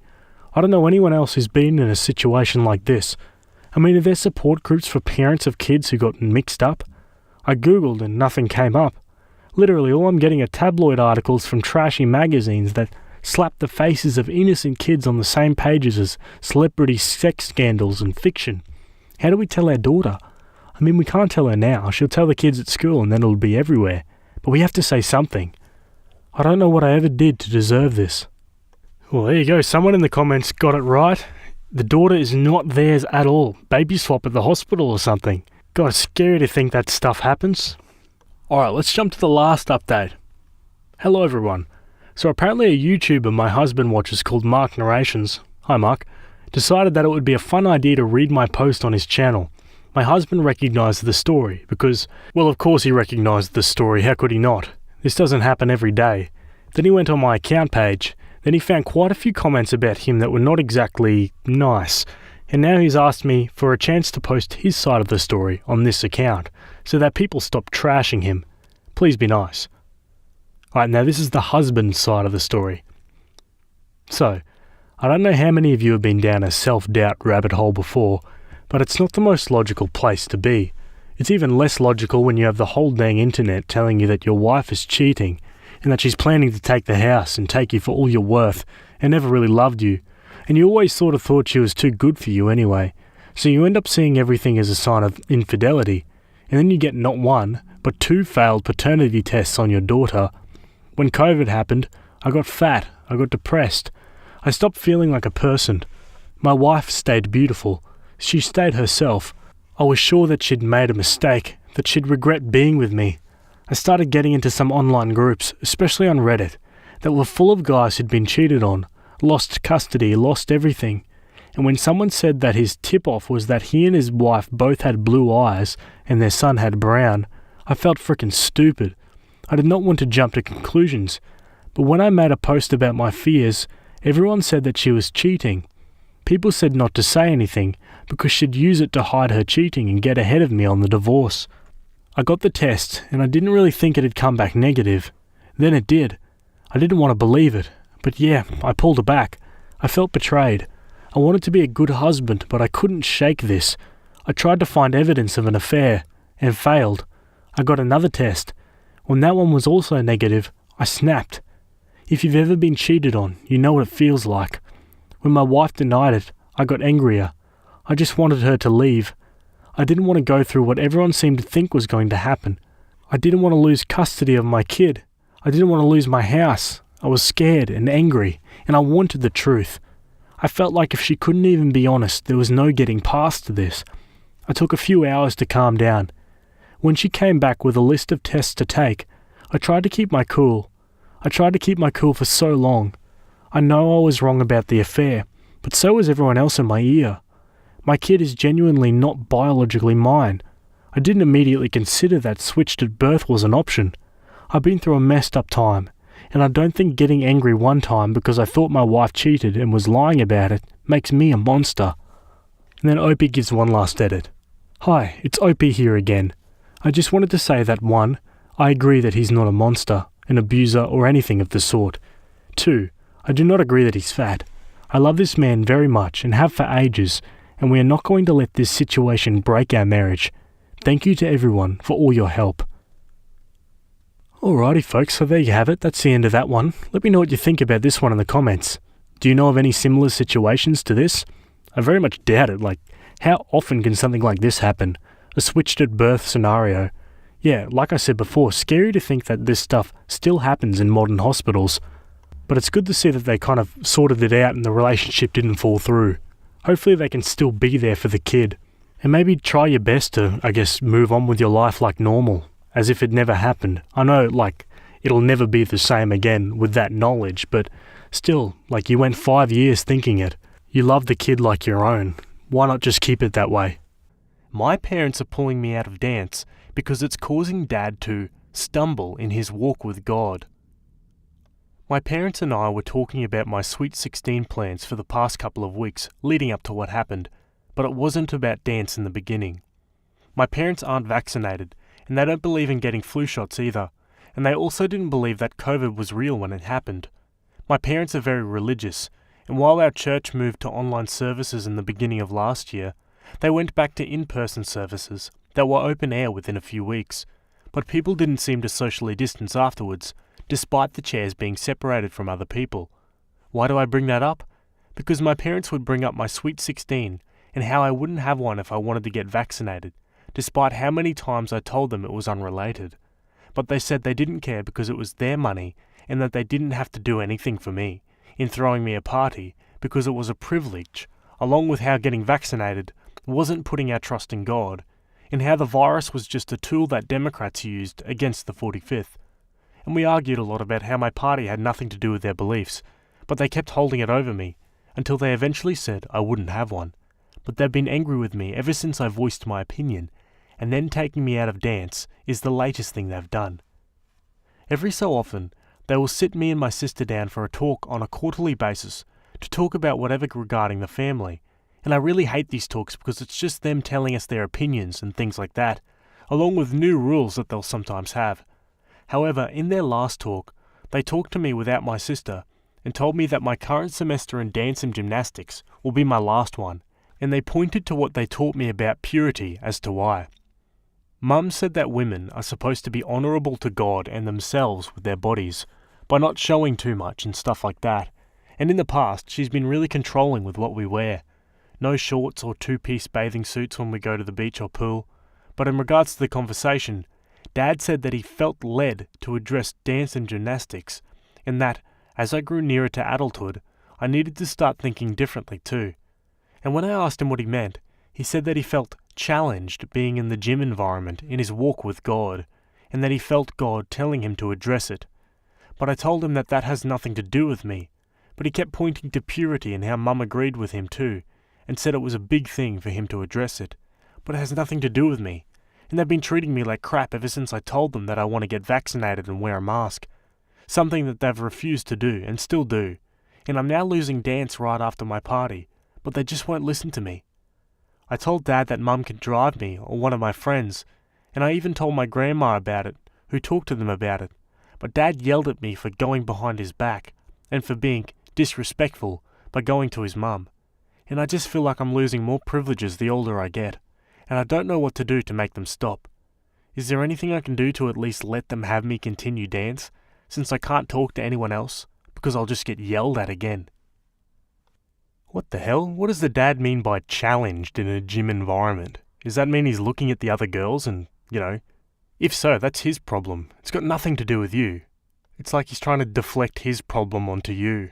Yeah, not a good situation. If I was OP, I'd get out of there as soon as I can. But yeah, she's still only 15, so she's got a few more years left, I think. Let's look at the comments. I'm so sorry that you were dealing with this. It's not fair. I know that right now not having a sweet 16 feels so disappointing. I don't blame you, as everyone should get to experience those milestones. Your parents are being ridiculous. It sounds like trying to reason with them will only make things worse. Someday you'll be an adult and you'll get to make your own decisions. Just keep looking forward to then. It will be here before you know it. So your dad is wanting to grope 15-year-old girls. Yeah, that's gross. If he's being challenged looking at girls, then his problem isn't you. I'd be real careful being around him from here. Something is very wrong with your father and your mother who coddles him. Keep your mouth shut about everything you believe that is contrary to them, and get out the moment it's legal. 3 years is not a long time. Your parents won't change. Save yourself. They don't really care about your experience. They only care about shoving their beliefs down your throat. Clearly the dance thing is off the table because your father can't seem to control his impure thoughts, and there is something so incredibly sick about that. It's just so weird. Anyway, act the good girl and then plan your exit. I'm sorry you're in a bit of a prison now, but you have your entire life ahead of you. Try to go to college. Plan for life beyond this. You can go to dance in college if you have to. Alrighty, let's jump to our first update. When I talked to them again, they said that they would help me keep some of my friends if I was respectful, and that it's a privilege, and that they don't have to drive me. But when they brought up how I was wrong to tell Grandma, Mum said that we should build each other up as Christians, and not the opposite by talking about people, and said that we're supposed to help each other in their walk. But after they said that, they gave me some other options. Dad said that he wanted me to still play sports and try something else, but that I couldn't do dance or gymnastics or swimming or cheerleading, and Mum said the verse about not conforming to the world, and that the world tries to tell you to show too much, but we are supposed to be different because of God, and Dad said that he turns away from commercials that are like that too, but I've seen him not turn on many commercials too. When I asked Mum what that had to do with me, she said that the uniforms I wore in dance were inappropriate, and that I should be thankful that they let me do it at all. But Dad said that's why he doesn't watch Olympic gymnastics either. But I told him again that it has nothing to do with me. Since our first talk, Dad has not been back to the studio, but he still won't let me continue after classes end. He also doesn't want me talking to Grandma either, and Mum has not allowed me to go over to her anymore. I haven't told my coach yet, but I plan to before classes end, and I don't think I'm going to tell my friends, since I might still be allowed to hang out with them. But if they find out that I told anyone else, Mum said I would get punished because they already told me once, after talking to Grandma, and as someone commented in my first post, a coach might have to tell, and I don't want to get punished after they already said I would. Is there anyone I can tell who doesn't have to tell them but can still help me? My sister does dance too, but they're not making her stop, and I think it's because she's younger. But I hate it so much, and how I'm the only one who gets punished. Not that she should, it's just not fair. I'm going to tell my coach, but I don't want to be punished, and I want to ask if there's anyone who doesn't have to tell them, since if I tell my doctor, they may tell my parents because they're paying for it, and I don't know if they have to tell them. That's tricky, isn't it? I'd probably just tell the coach and then make it clear to the coach that you don't want the parents finding out that you told them. But yeah, it's a bit of a tricky situation. Let me know what you guys would do in the comments. Let's jump to our second update. Since my last update, I talked to my coach, and I also had a chance to think about everything more. Before I get to her, I want to talk about Dad and what I now think of the whole situation. When Dad talked to me, Mum said he was doing a big thing, but he hasn't done anything to work on himself, and I want to explain what I mean. When Mum took my sister to gym without him, he stayed home and watched TV, and he hasn't seen a therapist or anyone in church about it. He said that no one outside our family should know about it. As part of working on himself, he said that he wouldn't watch Olympic gymnastics or swimming this year, and he wouldn't go to the gym for 2 weeks while he's fasting, but as of right now, he's been back at the gym, which is why I decided to talk to my coach.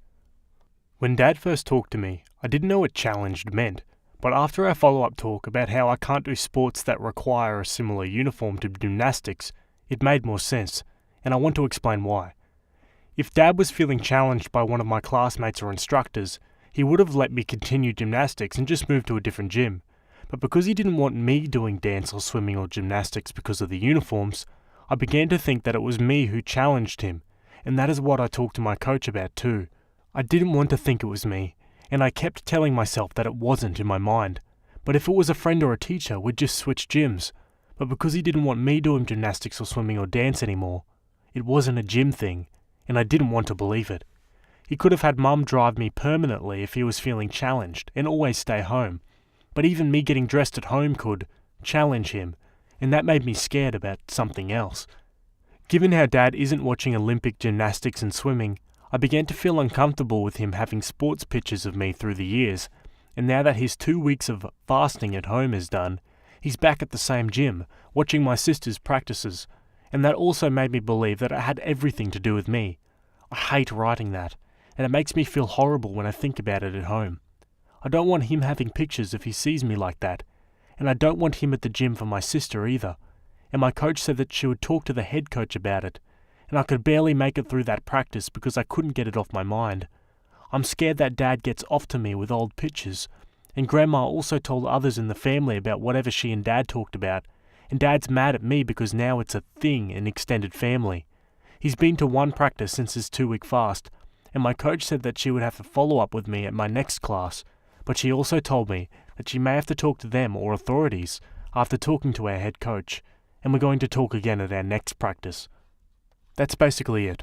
Dad is upset that the family knows, but he hasn't told me anything about calls or anything else, and I don't think I'll know until I see them for holidays. I don't know what will happen when I talk to my coach again, but she agreed that Dad shouldn't be at the gym, and she said that the head coach might talk to my parents before our follow-up, if they weren't talked to already when Dad went to my sister's practice for the first time since his fast. Dad's been really upset with the family stuff, and I wouldn't be surprised if he got talked to by the head coach and didn't tell me yet, but he said that we're going to talk again soon, and I wanted to write this because I'm afraid that I'll lose privileges, or maybe my phone, and talking here has been really helpful when I can't talk to Grandma or anyone else, and I don't want to lose that. That's why I wrote this now, because I don't know what privileges I'll lose. I should delete this, but I don't want to because I have no one else to really talk to. I thought about showing them, but that'll definitely make things worse. I know I'm probably getting punished, but I want to ask if there's anything I can do before that happens, before we talk again about extended family now knowing, and most definitely if or when the head coach talks to them too. Is there anything I can do to just let this die down? I don't even care about gymnastics anymore. I just don't feel comfortable around him anymore, and I'm also afraid that the same will happen with my sister if it hasn't happened already. Is there anything I can do or plan to do after we talk, and after I get maybe punished? Oh man, this is a complicated situation, isn't it?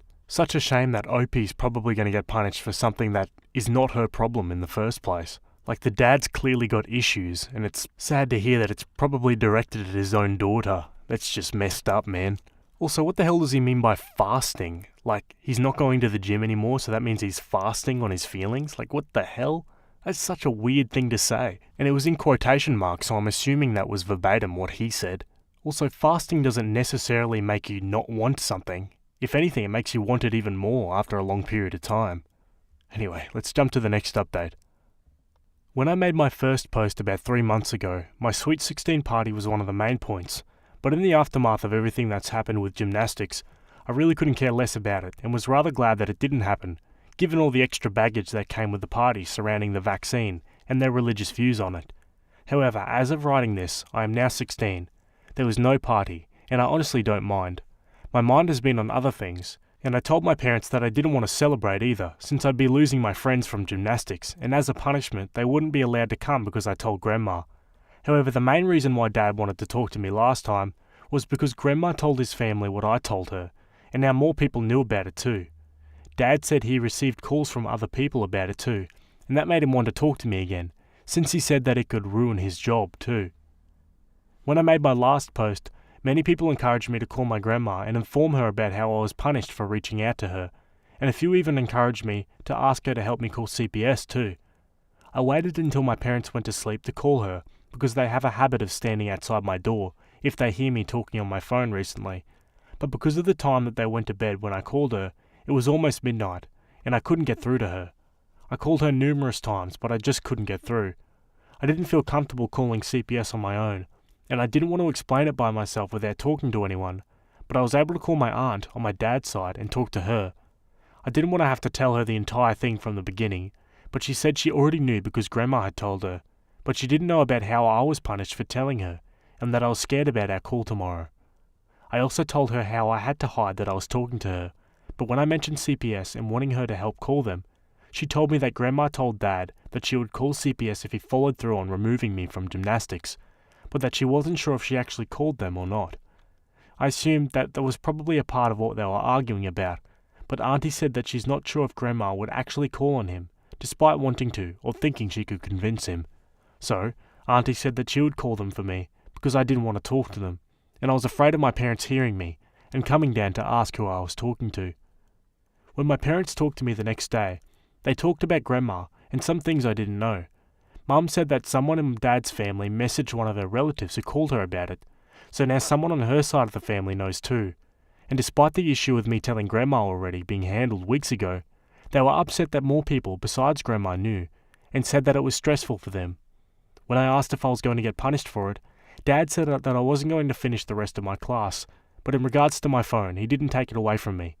When I asked him about my friends and when I could see them again, he said that that wasn't important right now, and that my sister won't be going back to her classes either, but he didn't say whether or not one of the coaches talked to them or anything, and I don't know as of right now. Mum also said that her parents were pretty upset when they talked to her, but because of the stress, Dad would be taking some time away from work and staying with his brother to work out some things, but he didn't tell me specifics or for how long. Mum said it'd be temporary and that he would still be here some of the time, and she also said that her parents might try to visit her as well, although she told me that she doesn't want them over. However, as of writing this, Dad has been home a little bit here and there, but he's also spent time at his brother's and sometimes overnight, which is why it's been slightly peaceful at times. I'm not sure when CPS called them, but the day after we talked, Mum told me that she received a call from CPS, and Dad thought that I'd called or told someone else. I told him that I didn't, and that I didn't know who called, but he didn't seem to believe me, although he hasn't bothered me much about it since. However, Mum has been talking on the phone about it at home, and when I was able to talk to my aunt again, she said that she might have been getting advice or something. But since they called, Mum has been upset ever since Dad started going over to his brother's. She'll get on me for small things, and I feel like she's just taking out her frustration on me whenever she can, usually yelling and just not talking to me sometimes. My sister, on the other hand, hasn't talked to me much either since she got pulled out of gym, and I think she's holding it against me that she was removed. She's given me short answers and has avoided me some, and while it's been quieter for a little bit without Dad, Mum said that he'll be coming back soon permanently, and I'm afraid that things will go back the way they were when he does. After Mum told me about the CPS call, I told my aunt about it, and she suggested calling CPS on my own, since my phone wasn't taken away, and in case she missed anything. She also said it'd be better to call before a potential visit in case my parents don't let them in, or try to tell me to not say anything. I didn't want to call without her, but she was right when she suggested that Mum might not let them in because that is what she did. However, nothing has happened even after I called or they visited, or at least nothing that I'm aware of. I talked to my aunt about trying to stay with her closer to when Dad returns, but as I'm back in school now, I'm considering talking to a teacher, since I couldn't a few weeks ago when school is out.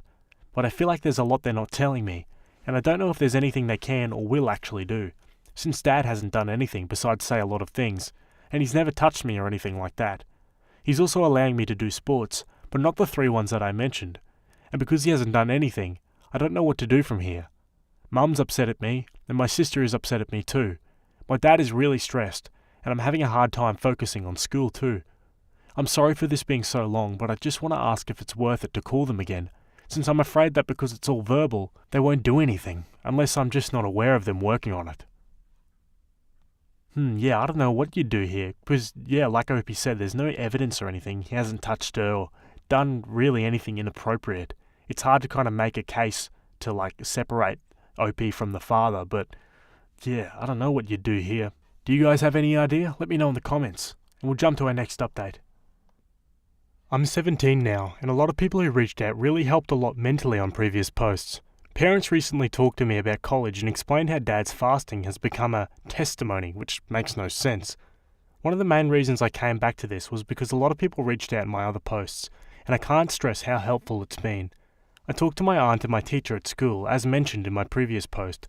Auntie said she called CPS, and my teacher said she was required to report on it too, but as I said in my last post, nothing came from it. A lot of people said to call CPS myself too, but others said it wouldn't do anything because Dad hadn't done anything to make CPS get involved. I also didn't want to call at my home because they could overhear me, so I called with the same teacher I spoke to at school. But that was a few months back, and nothing has happened since. I told them about the fasting and bullet points from my post, but nothing came from it. However, some of the people who commented and messaged on my posts really helped my stress, and I can't stress that enough. I was really stressed when I made my first post, but hearing others say I wasn't crazy really helped because there were so many emotions going on. Someone even messaged to ask if they could summarize my post on a subreddit that archived posts, in case my parents found my account or took my phone, and revisited some comments, has honestly helped on days I felt down. In regards to Mum's cameras, she still has them up, and I haven't practiced gymnastics in months. I'm honestly done with it and I don't know if I'll return. I also wanted to get a job last summer, but they said I didn't deserve it with how I was acting.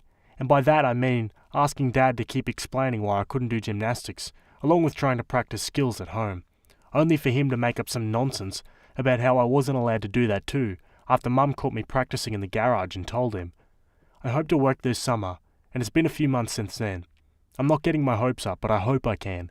The reason I'm posting today is because of a conversation we had surrounding college, and they wanted to talk to me. They said they wouldn't consider letting me go unless I showed respect, and they also talked about the gymnastics thing again, and when they said they didn't want me doing it in college. I talked about college a little in my previous posts, but they flip-flop on "you're not going" and "we'll think about it" depending on their mood and my behaviour, and trying to hold it over me. Dad said he wanted to explain his fasting again, because it had something to do with college gymnastics. As of right now, my sister is still in gym, and he pointed to the scripture about how we're supposed to be in the world, but not of the world, John 17:11-14-15, to explain why he returned to the gym after fasting.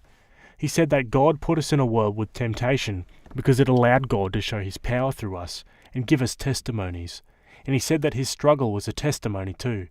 But it makes no sense because he punished me for venting to Auntie way back and didn't want anyone else to know. What's a testimony that you don't tell people? That's why he fasted and went back to the gym that was making him stumble, and he said that fasting attending for 2 weeks gave him new strategies for when he returned, but he didn't say what they were when I asked. When I asked why he had to go back at all, he said it was because my sister was younger and that she'd also find a new sport as she grew older and her body began to change. Mum said that the uniforms became more inappropriate for girls as they grew, but that they were also inappropriate when they were younger and making Dad stumble currently. It makes no sense, and they're taking from both sides. I want to go to college and I'm considering sucking it up to do so, and they've been back and forth about letting me go and flip-flop a lot. But part of me thinks it might be better to just focus on moving out, as some suggested, without college as soon as possible. If I do college with their money, they'll be super controlling about it. Heck, they're trying to control me not doing gymnastics in college already.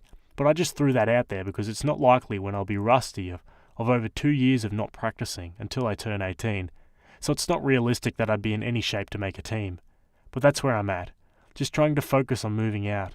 But I do get depressed over having to give up gymnastics for nothing I did wrong, and I want to talk to someone about it one day, like a professional outside of school. It just might be a while until I turn 18, and longer if I don't have a job before then. But talking to many who reached out here has really helped mentally, and I wanted to say thanks for that. I'm also open to any suggestions on my plans or anything else that I said from an outside perspective too. Yeah, none of the parents and the dad's argument makes any sense still. Like, it all seems still incredibly unfair for OP. Alright, let's jump to our last update. With almost every post, a lot of people reached out, and a few who worked in colleges messaged me with helpful advice on my last post. I'm sorry that I haven't been able to reply to everyone, but I tried to reply, especially to those who worked in colleges, some counsellors and parents with advice too. A lot of the advice I received came from Best of Redditor updates, thanks to who asked for my permission to share, and I was fine with it in case my parents took my phone or found my account. I want to make this post about my sister, as my last few have been about me, but I first want to answer some questions that are most often in my messages. I keep getting told that I haven't called CPS enough, so I want to clarify how many times I've called. I was 15 when I first made my post, and I was advised to tell a teacher about Dad. I've talked to this teacher a lot since then, and she called when I was 15. My aunt also called CPS when I was 15-ish, and I was advised to call myself. I called at 15 and 16 numerous times, and my aunt has too. I think we probably called CPS about 7 or 8 times between me, my aunt, and my teacher, and nothing has happened because Dad never touched me, and people have explained that he hasn't technically done anything illegal either. I also told everything I mentioned in my posts, and I believe it'll help with keeping a paper trail in case he escalates as others have advised. But to answer another question, I'll turn 18 in the summer. I hope to work my first job then, but my parents have refused to give me the papers I needed to work because there's no need whenever I ask. However, they said that they would at 18, but I don't believe them. I've been told that I can get my own papers, maybe before 18, but they're really strict on when I leave home, and they have tracking on my phone along with other parental controls. I've been punished for trying to get around them before. Not hitting, but loss of privileges and taking my phone, so I try to be careful. They said my parental controls would leave at 18, but again I don't believe them, and plan to get my own phone upon getting a job. I doubt I'll have enough to move out with my first part-time job, or 2, and I asked my aunt if I could stay with her before. She wasn't able to before I was 18, and some people said it's because I'm a minor, and have no grounds for emancipation because Dad hasn't done anything illegal. If CPS was going to help, it would have been when I was 15 and called. As I'm turning 18 soon, I understand I'm no longer a priority age. I can only talk to my aunt outside my home, which is really limiting. My parents have a habit of trying to listen if they hear me talking on the phone at home, and that's not considering the other rooms that have cameras recording too. I talk to my sister because I feel like I'm running out of time to make a connection with her. Ever since I was taken out of gymnastics and punished, she's been distant, and my parents protect her a lot. I only talk to her when they aren't around or busy because there's cameras in the other rooms, but she still doesn't tell me much. Dad originally told her that she would be taken out of gymnastics, but he recently changed his stance. He said she'll be allowed to continue gymnastics thanks to his new strategies after fasting attending the gym for 2 weeks that allow him to be at the gym. But when I asked why I couldn't go back, he said it was best if I moved on.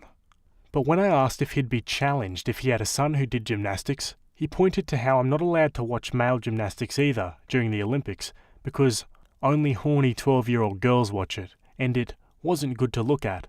But when I asked why he had to go specifically, he said it was like Jesus when he went into the desert to be tempted by Satan to test his faith, and he said that the gym was his desert to overcome. He emphasized that Jesus went into the desert to make a point. He also said that Jesus didn't run away from the desert, but stayed there to set an example for Christians on how to overcome temptation, and that was why he had to go to the gym. He also referred to the scripture about be in the world but not of the world when explaining why it was wrong to run from his challenge, because God uses people's weakness to glorify him. But when I asked why I couldn't go back if he had overcome his temptation, he said it was because I needed to move on, which contradicts everything he said. He also said he didn't want to hear me complain about being removed anymore. I want to make the last part of this about my sister. I mentioned she's been distant in recent posts, and she's been distant towards me for a long time. They don't want me talking to her, and they get upset if they see me alone with her, whether that's eating downstairs or anything. The most recent time I talked to her was last week, and that was because Dad wasn't home and Mum was busy doing something else. Dad has weeknight church meetings and Bible study. I asked how she felt about Dad letting her continue gymnastics, and she said that she was happy to continue. But when I asked if she wanted to open up about what he said, she didn't want to, so I didn't push her. I asked if I could tell her about what he told me, and she said it was fine, so I told her about the desert comparison. When I asked if he gave her that comparison, she said he didn't. But when I asked if everything else was alright, she only said that Dad sometimes asked her some weird things, but when I asked what they were, she wouldn't tell me. I asked if he ever did anything to make her uncomfortable, but she said he didn't, and didn't give me specifics. I don't know what weird things she referred to, and I don't know if she'll tell me.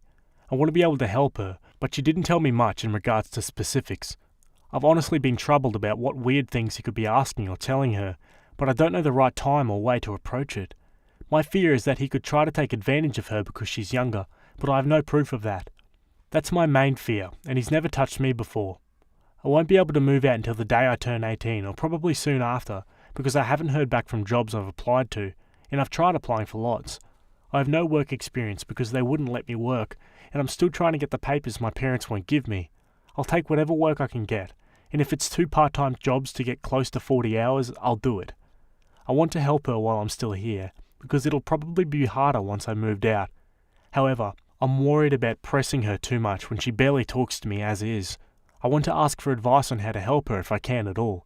She's had so many more years to deal with, but I can't help but feel worried about whatever weird things he's asking. I don't know if she'll tell me or if I should pry, so I want to ask for advice. Alrighty guys, so that's the end of that one. Got any advice for OP? Honestly, it sounds like the dad's the biggest problem here. And that whole comparison he drew to the Bible and Jesus walking through the desert, man, like, how is that any comparison to what you're feeling at all? Like the dude's having pedo thoughts and he's picturing himself as Jesus in the desert, resisting Satan. Like, seriously man, this guy's off his nut. Anyway, I hope Opie can help her sister out. Sounds like she has a couple more years before she can get out of there as well. Am I the a-hole for raining on my cousin's parade regarding the name she picked out for her baby? My cousin Stephanie and I are really more friends than relatives. An important note is that she's not really online much, so can be out of the loop on certain memes and jokes in internet culture, and to be honest, doesn't really understand the concept of viral internet references or how they work. Stephanie is pregnant and just found out it's going to be a girl. About a week ago, she told a gathering of her best girlfriends that she's going to name her daughter Karen. The room instantly went cold, but after an awkward silence, everyone else politely said it was lovely. I couldn't bring myself to respond at all. Later in the evening, when Stephanie was out of the room, everyone was immediately like, "Oh my god, that poor kid," and why would she pick Karen of all names? I was uncomfortable with this conversation, given that everyone had been so positive about the name to her face. I thought more about it over the next couple of days, and just felt really weird about the whole thing. The name is really loaded, to the point it could be detrimental to the baby, and Stephanie had no idea of the connotations to make an informed decision. So a couple of days later, I tentatively brought it up. I told her I was so excited for the baby, and just wanted her to have all available information when picking a name. I then started to explain that Karen has some negative connotations, and has become sort of an internet joke to describe a specific kind of entitled middle-aged woman. Stephanie instantly was furious and started talking over me, saying, "Why are you saying this? This is so mean." I was really surprised by her reaction. It felt very, very out of character, so I immediately stopped and said, "I'm really sorry, I didn't mean to hurt your feelings. I just wanted to tell you something I thought you might not know." She replied, "That's the name I picked for my daughter, and you think I picked it as some kind of joke? I don't understand why you'd say something so hurtful." When she said that, I felt like it signaled that she didn't really understand what I was trying to tell her. So after agonizing for a second about whether to press the issue, even though she was so angry, I felt like in for a penny, in for a pound, and since she was already mad, I wanted her to at least understand what I was trying to explain to her. I googled Karen, know your meme, on my phone, and tried to show her the screen of results while saying, Look, I'm just saying there's more meaning to the name than you may realise. She stood up, pushed my phone away, and shouted, "Wow."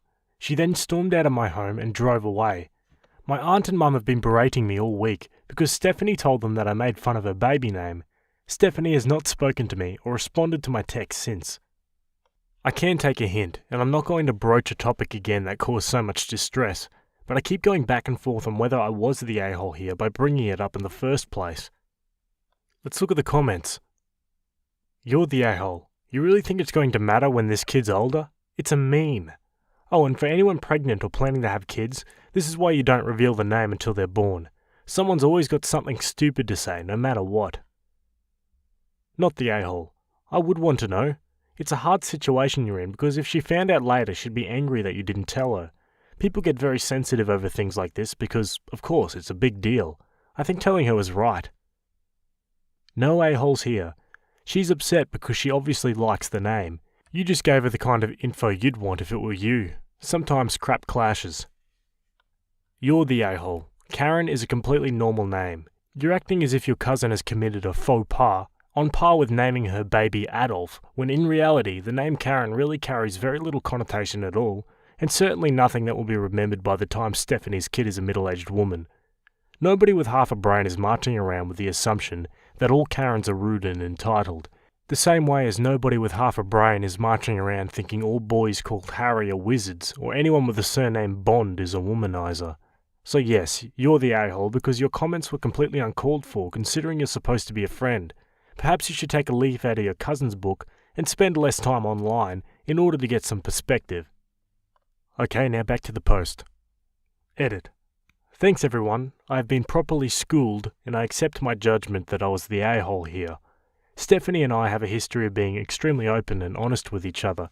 I was the maid of honour in her wedding, which we planned on being the case from a young age, and we always joked as teenagers that part of my duties would include taking her out of the marriage if the groom she picked sucked, and so maybe I was too flippant with approaching this topic due to our history, and was unempathetic in underestimating how much she was already invested in the name she chose for her future daughter. I admit I'm a bit frustrated that Stephanie still doesn't understand what I was trying to tell her. She still thinks I was making some kind of weird, cruel joke, accusing her of picking the name as a joke, but I've messaged her a sincere apology that she accepted, and I'll never speak of this again, to Stephanie or baby Karen. I'll also stand up for Stephanie if her other friends crap talk the name around me again. If they're not willing to voice their thoughts to Stephanie directly, they need to not say the kind of things they were saying behind her back. Edit 2. One more thing. I definitely was not trying to tell Stephanie to not name her daughter Karen. I just wanted her to make the decision either way, knowing the connotations, since I'd want someone to do the same for me if I picked a baby name with cultural baggage I wasn't aware of. I realise now I handled it poorly, and was hurtful to Stephanie in the process, but I just wanted to be clear that I wasn't actively trying to talk her out of the name. I just didn't want her to be blindsided if it came up later. Okay, on to the update. 1 year later. My post last summer wasn't the most exciting or dramatic on Am I the A-hole, but I wanted to provide an update if anyone is interested. Baby Karen was born healthy and happy back in October. She's an absolute sweetheart of a baby, and I'm totally in love with her. Between March and May, I didn't get to see her at all in person, but I was doing regular FaceTime and house party calls with Stephanie and Karen, and over the last few weeks, I've been going over to Stephanie's house to sit in her backyard and chat with Stephanie and coo at Karen from a lengthy distance. I have 2 reasons for updating. First, I've realised since Karen's birth that her name has taken on new meaning to me. When I'm with her, Karen just means her, and I don't think about the other connotations. In other words, you guys were right. That said though, my second reason for updating is that Stephanie got back into her years unused Facebook at the beginning of the pandemic to keep in touch with people. She's been on it pretty regularly lately for the first time in years. Historically, she's not really been into social media. Most people in our area and social circle have been posting really heavily about Black Lives Matter and the protests happening right now, as well as racial justice issues more generally. As a result, Stephanie has now come into contact with the deluge of Karen memes for the first time, and found them confusing and horrifying, especially the use of Karen as shorthand for a racist. I've basically just declined to talk about it with Stephanie because it went so poorly last time, but both my mother and her mother have handed me about it because it's upsetting to Stephanie, and said things like, "Is this what you were talking about before? Why didn't you say so? Why didn't you explain it better? And you should have told Stephanie." And Jesus wept, you really can't win. Thanks again for all your feedback on my last post. It was very helpful in giving me some zen about the situation. And now for some additional comments from OP. In response to someone criticising Stephanie. To be fair, Stephanie has been cool about it. First, she saw a bunch of posts about the Central Park Karen when that white lady was harassing the black bird watcher in the park, and came to me asking me to explain why everyone was calling the woman Karen when her name was Amy. Since she's gotten back on Facebook, she often asked me to be like her internet culture interpreter.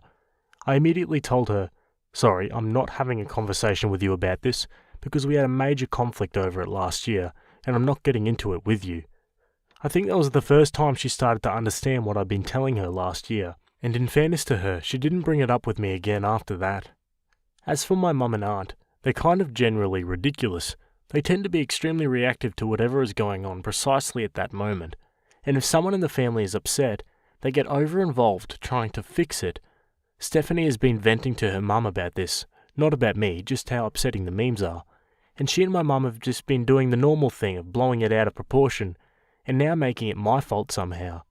I love my mum and aunt dearly, but they're not to be reasoned with. Okay, now for the next update. 2 years on. Hi all, I've gotten a few PMs over the last couple of years asking for updates, and since we just celebrated Karen's 3rd birthday, I wanted to circle back to anyone following this story. First of all, baby Karen, not so much a baby anymore, is doing amazingly on her developmental milestones. She's a very bright child, sharp as the sharpest tack, and extremely tuned into her environment. Some of what she says is already fully in complete sentences, which just makes me want to cry when I hear it, because it seems like Stephanie was giving birth just yesterday. Karen loves books already, and will intently study the pictures in them for huge stretches of time, and claim to be reading. And you would not believe the uncomfortably incisive questions she's already asking. I'm fully convinced this child is going to grow up to be an actual genius. Regarding the name, unfortunately, when Karen started daycare earlier this year, she started getting grief for her name pretty quickly from the older kids. The daycare she attends mixes the ages together at a couple different points throughout the day, and while there fortunately wasn't much direct bullying, 2 of the age 5s must have heard and internalized the derogatory connotations of the name Karen at home. As a result, they found her name absolutely hysterical, and they kind of spread the idea to the other kids that there was something funny or wrong about her name. Karen was too little to understand what was happening, but found the other kids' behaviour towards her generally upsetting. The daycare staff made every effort to shut it down, and let Stephanie and her husband know right away. After about a month of this, where the daycare wasn't having much success putting the kibosh on this behaviour and the kids weren't dropping it, Stephanie and her husband made the decision that Karen would be going by Carrie from now on, which was already an established nickname that a lot of family and friends were already using, and that Karen already recognised as referring to herself. Stephanie and I never really fully revisited what happened during her pregnancy, but when she was telling me about what was happening in daycare, she apologised to me. I immediately felt terrible and reassured her there was no reason to apologise. Emotions are complicated when you're pregnant, and that I thought having Karen go by Carrie was a great solution, though changing what you're used to calling someone is freaking hard, I've found, and I'm still directly addressing her on manual mode every single time. A lot of the responses I got to my last post were gleeful and leaned into the schadenfreude of the situation, and I have to say those responses really bummed me out. I would much rather live in a world where I was wrong about the impact Karen's name would have on her. I cannot emphasize enough what a sweet dispositioned, smart, curious, loving little girl Carrie is, and how much she deserves everything good in life. Also, a lot of people didn't like Stephanie in my last post, but I need you to understand that this is a tiny snapshot of a very emotionally high-strung time in her life, and overall, Stephanie is a wonderful lifelong friend. She has gotten me through so many personal crises over the years, and she'll never fail to show up for the people she cares about. Being pregnant and having a strong emotional attachment to the name you've picked out for your daughter is completely understandable, and her pregnancy was pretty rough on her moods. She once wept uncontrollably at a cat food commercial when she was about 7 months pregnant. I also think my approach for trying to explain the name issue those years ago was very clumsy, and I could have done a better job of bringing it up. That said, with the distance of time, I am really glad I did broach the topic. I feel like I owed Stephanie that information, and I can feel good about giving it to her. If I'd chosen not to bring it up at the time, I think I'd have a lot of regrets now. The only thing I'd change now, looking back, is that I would try to bring it up more gently somehow with Stephanie, so I could have had the chance to explain. In summary, all is well. We've run into a little bump in the road with other kids' reaction to Carrie's name, but in some ways, it's better to get this out of the way now, when Carrie doesn't really understand what's happening, than to have this happen in kindergarten or elementary school down the road, when full-on bullying could be a risk. She's adjusting really well to going by her nickname full-time, and Stephanie and her husband are planning on enrolling her with Carrie as her preferred name in all future schooling. And since schools around here go by preferred name rather than legal name in things like classroom roll calls, it's possible she can get through K-12 without it ever really being widely known among her peers that her legal name is Karen. And I really hope this common usage of the name Karen dies down in the next few years. Edit. Really disappointed to be getting hate messages directed at Carrie, wishing that terrible things befall her and calling her the C-word. Please remember she's an innocent child. Edit 2. Point of clarification.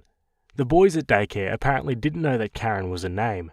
The way they'd heard it used at home made them think it was just a term used to insult people, and that it might be a bad word. That's why they found it so funny, because in their worldview it was like meeting someone named Fartface or Jerk. The daycare staff explained to them that Karen is a real name, and that lots of people are named Karen. And of course they tried their best to curtail the mockery, but nothing really helped until the name changed, and a little bit of time had passed. Things at the daycare are now back to normal, and other kids are calling her Carrie, and everyone has, fortunately, moved on. Edit 3. Please don't harass Redditors who gave a "you're the a-hole" judgment on my first post. They gave their honest judgment at the time in an online space specifically set up for that purpose. I didn't post on an advice sub, I posted on a judgment sub, and there's no reason to call people to the mat for judgments I asked for, made in good faith from 3 years ago. Okay, now on to our final update. For those of you who have contacted me asking for an update, I wanted to circle back and close the book on the Baby Karen/Carrie chapter. As of last month, Carrie is now legally Caroline, and she has even been issued a new birth certificate with her new legal name. The daycare bullying issues had already died down since Stephanie and her husband switched to calling her Carrie, but this legal name change now means that the Karen issue won't crop up again when she starts school. There was also some other minor incidents that pushed Stephanie and her husband to make that decision around a legal name change. They were getting to the point where, almost any time they were having to provide Karen's legal name to get a service, they were getting an immediate reaction, even from adults. It was usually just a meaningful look, but barbed comments were not unusual. The final straw was when they were at the airport getting ready to fly to visit Stephanie's in-laws with Carrie. The TSA agent at security made a snarky comment, and then later when they needed to ask the gate agent about their seats, the gate agent rudely laughed at seeing Carrie's ticket, then showed the gate agent standing next to her, who just shook her head and said, "Poor kid," to her co-worker while fully ignoring Stephanie and her husband. And they had this interaction in front of Carrie.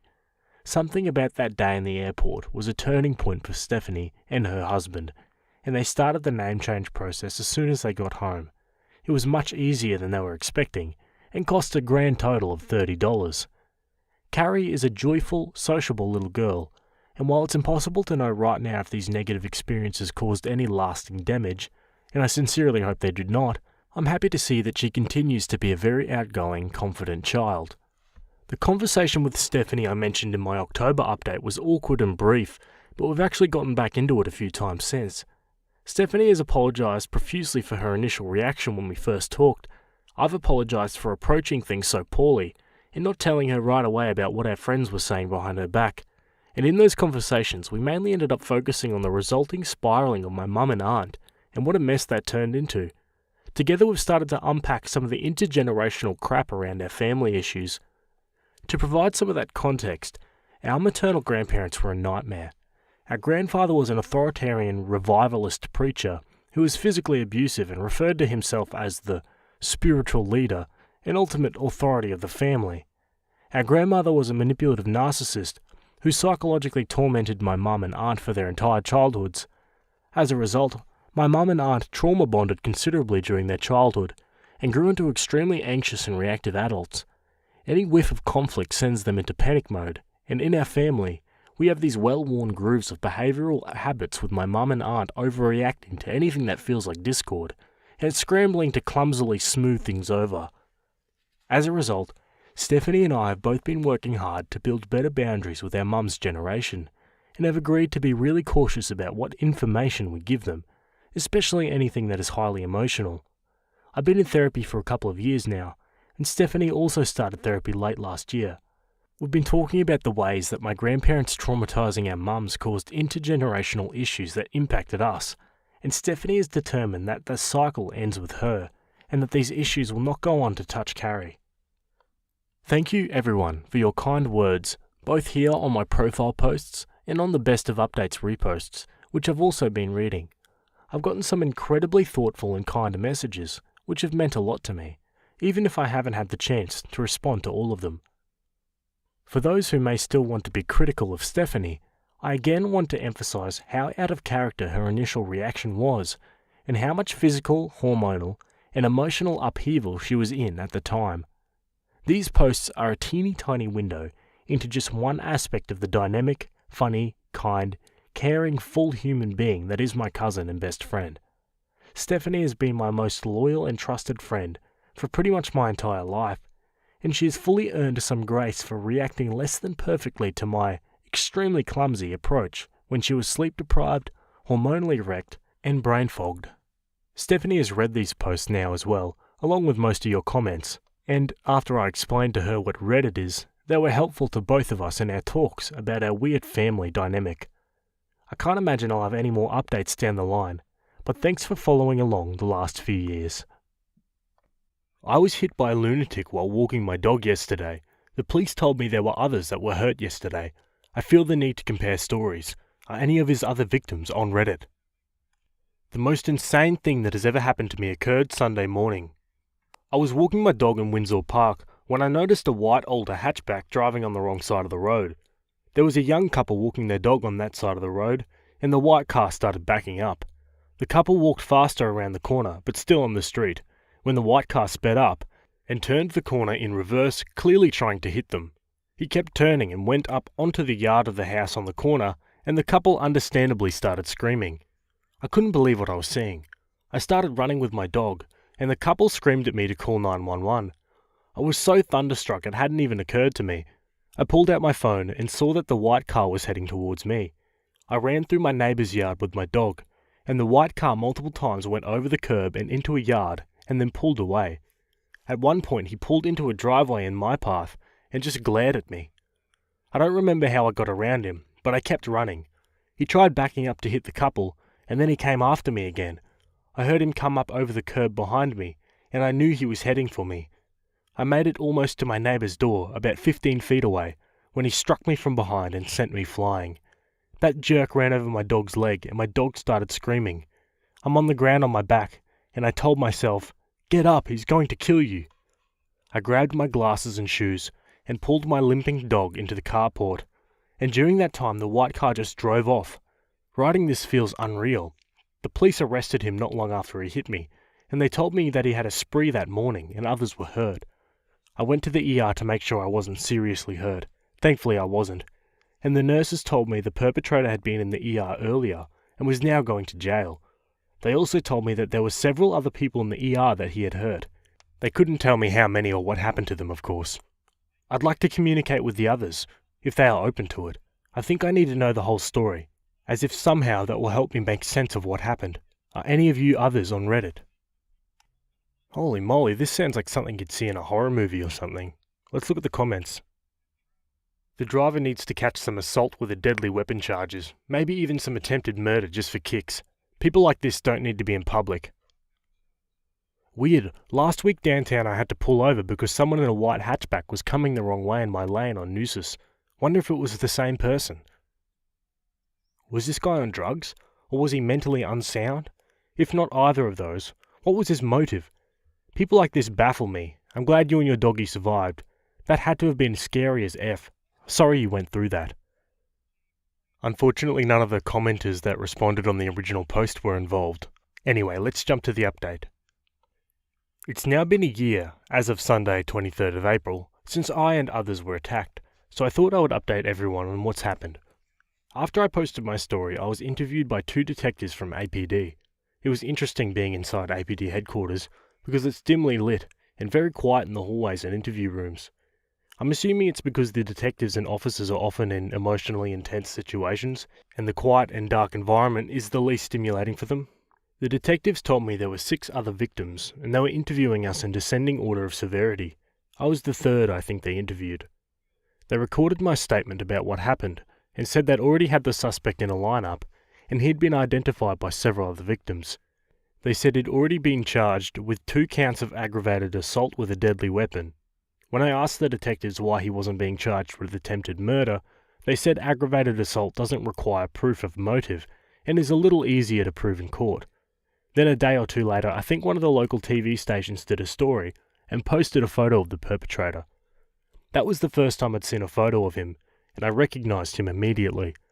I was glad my memory of him had been so clear. He had a shaved head with tattoos of what looked like snakes all over his scalp.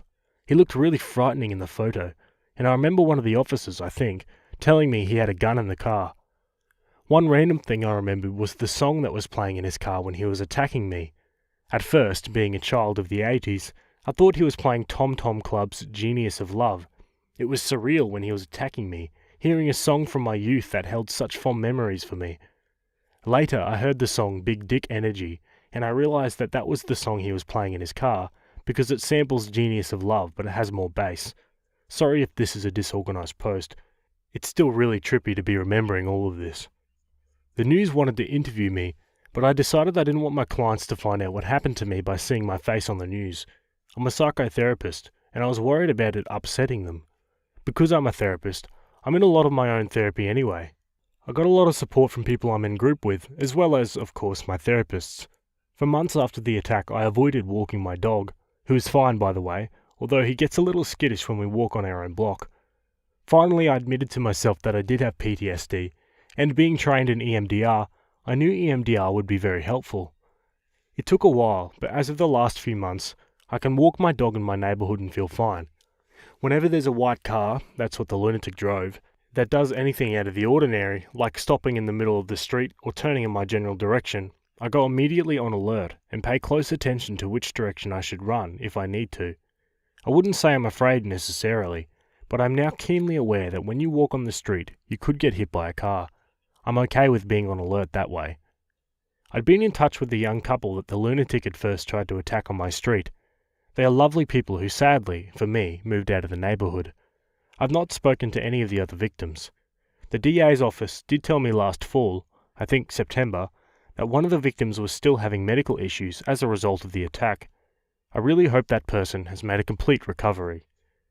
The DA's office has been really great. They've kept me updated with the case. Last fall, they called me to tell me that the perpetrator had been found incompetent to stand trial. I really had mixed feelings about that. As a mental health professional, I'd wondered if mental illness has been part of the mix as to why we'd all been attacked. I do have some compassion for him because he looks like he's had a hard life. As a victim, I was pretty angry and afraid that he would somehow get off without being punished. The DA's office told me he would be held in a secure medical facility where they would try to help him recover from whatever was going on with him so that he would be competent to stand trial. Then, this February, there was a competency hearing and he was found competent. That's all I know for now. I rarely ever post on Reddit, so I didn't know what to expect from my first post. I was really touched by all of the kind expressions of concern from so many people. Of the many comments and questions I received, there was not one inappropriate or unkind comment. It really meant a lot to me to receive such an outpouring of support. I want to thank the Reddit community for being so awesome. Okay, now this next bit is from a news article detailing the spree the suspect went on. Shortly after 7:49 a.m, APD arrived at another scene on the King of the Road car wash. According to another APD affidavit, a white SUV hit a truck in the car wash's parking lot. When the truck's owner got out of their car, the SUV driver hit them with the vehicle. The truck owner rolled onto the hood and suffered an arm injury. Again, the SUV left the scene. As officers talked with the truck owner, They spotted an SUV that matched the suspect vehicle's description across the street, a white 2018 Chevrolet Trax SUV. One officer attempted to stop the vehicle, and in return, the suspect attempted to hit an APD car with its emergency lights on. The suspect allegedly drove erratically through the Capitol Plaza, where the target is also located, and hit another pedestrian, according to affidavits. Officers pursued the suspect from the shopping centre and onto I-35 northbound. As the chase reached speeds of 90 to 100 miles per hour, officers used the PA system to tell the suspect in English and Spanish to pull over. The defendant looked at the officer and did not comply with the lawful order to stop, the affidavit reads. During the pursuit, additional information was relayed to the officer involved. According to the affidavit, the suspect committed other criminal acts beyond vehicular assault, slashing tyres, threatening people with a gun, and shooting a gun within the city limits. The suspect exited I-35 on the Howard Lane exit and entered the Tech Ridge shopping centre. The affidavit states that officers tried to stop the suspect in an empty parking lot. The suspect vehicle hit an APD vehicle and may have injured a police officer. After hitting the police vehicle, the suspect returned to North I-35 northbound service road. Around this time, the suspect's vehicle lost its right rear tyre but continued driving. The APD officer who signed the affidavit made the decision to hit the suspect vehicle with their front bumper, causing a low-speed intervention that resembled a pit manoeuvre. The vehicle spun 180 degrees, and the officer used their vehicle to block the driver's door from opening. Officers charged Ruben Enrique Torres, 34, with felony counts of aggravated assault with a deadly weapon and evading arrest. He is currently being held under a $50,000 bond. During the course of the incident, Torres intentionally struck several people with his vehicle, one of the affidavit reads. Police responded to the Corona Drive neighbourhood's 911 calls after the chase to inform the residents of the arrest, Carter said. KXAN reached out to Target for an update on the employee's condition, and the man who was struck in Carter's yard declined to be interviewed. Torres remains in jail and has no attorney listed. Wow, so there you go folks, that's the end of that one. Glad to hear that they got the guy in the end. Honestly can't imagine what it's like being in a situation like that. Must have been terrifying. Either way, let me know what you guys think about that one in the comments, and we'll jump to our next story. Okay, our next one was posted on the Am I the A-hole subreddit. It was written by a throwaway account, and it's titled, Am I the a-hole for dropping off two drunk rude girls at the bus stop instead of driving them home? My boyfriend's best friend's girlfriend is always really rude to me. She wanted to hook up my boyfriend with one of her friends, so when I arrived into the picture, she decided she hates my guts for ruining her friend's chance for a great relationship. I was still trying to be nice if we had to hang out because of our boyfriends, but I preferred to avoid her, since she would always make a point to talk crap about my appearance or personality or fashion sense, work, etc. My boyfriend and his friend went to a festival together. I was supposed to pick them up after because they were drinking. I arrived at the parking lot at 3 a.m. to see my boyfriend, his friend's girlfriend, and her friend. Yes, the one she wanted to hook up with my boyfriend. I was surprised, but before I could ask about it, they get into the car. A few minutes passed until the girlfriend's friend asked if I'm the B word that stole her love, which spiraled into them going into a rant about everything that is wrong with me in their eyes, including how my boyfriend could do better. I told them that they're quite brave considering the state they are in, completely wasted, since I'm driving them home and can just decide to drop them off if they continue. They dared me to do so, so I did. I pulled up to the nearest bus stop, told them to get out. They thought I was joking until they saw me turning off the engine. In the end, my boyfriend got annoyed, since he wasn't feeling well and wanted to go home, so he screamed at them to get out or he'll drag them out of the car himself. His best friend tried to protest, but my boyfriend in his drunk state told him that it's my car, so he's not one to decide, and if he has a problem, then he waits for the bus with his girl and her friend or take an Uber. My boyfriend, after waking up sober and remembering what happened, called me a jerk for kicking out two drunk girls into my car in the middle of the night. I reminded him that his friend stayed with them, but it only angered him more for some reason. I was told that the girls were drunk, so I shouldn't take to heart what they were saying, and that by dropping them off at the bus stop, I put them in unnecessary danger. He's going on about it for the past 2 hours, to the point when I don't even know if I really did a bad thing and should apologise. Let's jump to the comments. Not the a-hole. Is your boyfriend insane? You were being verbally abused, and not for the first time, by this girl while he sat and did nothing. You didn't drop them off in the middle of nowhere. They were at a bus stop with your boyfriend's best friend. I'd be more concerned with the fact he doesn't see an issue with the way you've been treated. You did the right, nice thing. Should have kicked your boyfriend out at the same time. Not the a-hole. You picked your boyfriend up from his double date. You had never agreed to give those girls a ride, and everyone in the car was a jerk to you. Dump the guy and let the other girl have him. Not the a-hole. I would be questioning why your boyfriend isn't standing up to his friend over very obvious bullying. If she's saying it to your face, I can only imagine what she says to him behind your back. Not the a-hole, obviously, but the bigger issue here is your boyfriend. If someone was treating my wife like that, there is literally 0% chance I spend any time with them. Absolutely obviously I wouldn't be angry at her for sticking up for herself. Personally, this would be a deal breaker for a relationship. Yeah, hard to argue with those comments. Doesn't really make sense that he didn't stick up for her.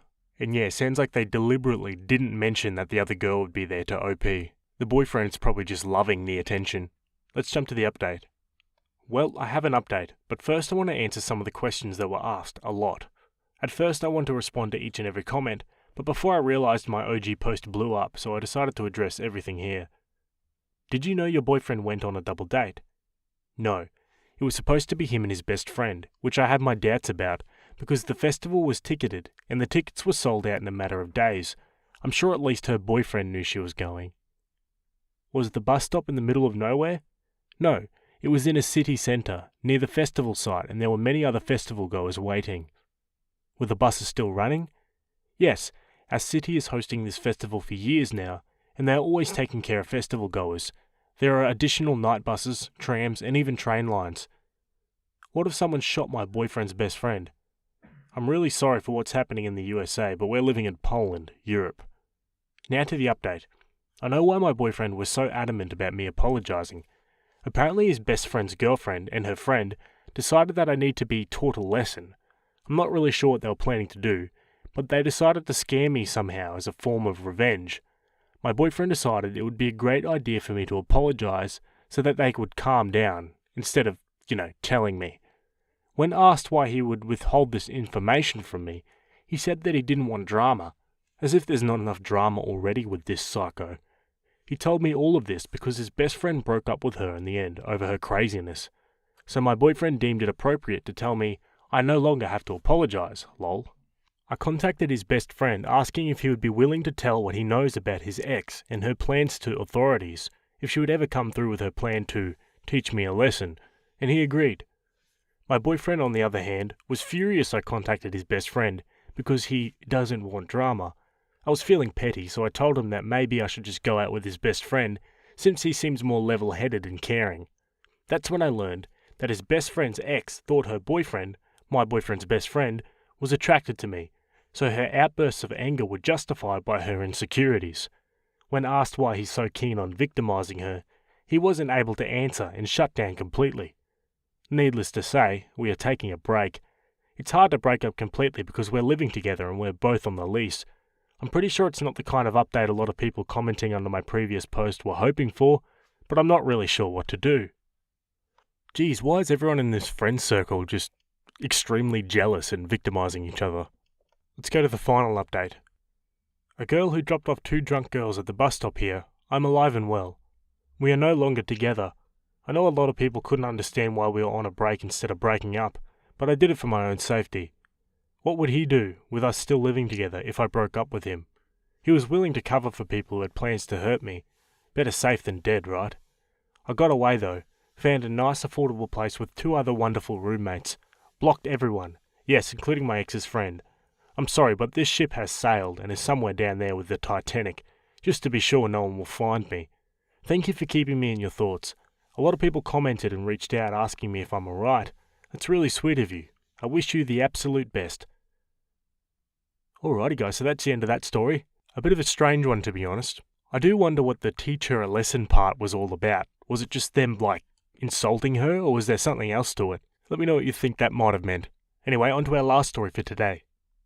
Okay, we're staying on the same subreddit. This one was written by user NoImpact9260, and it's titled, Am I the a-hole for counting down the days until my daughter turns 18 so I can stop being legally responsible for her.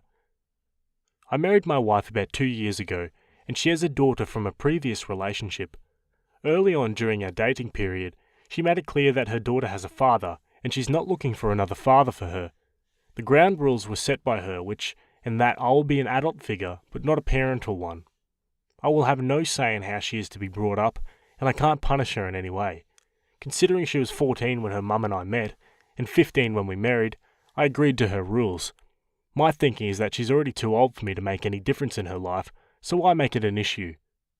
Fast forward a couple of years, and my life has been a nightmare. The girl constantly gets into trouble and has been kicked out of several schools. She lived with her father at the time. She had to move in with us so she could attend a new high school in order to graduate. She's been suspended several times at this high school, but it looks like she'll graduate on time.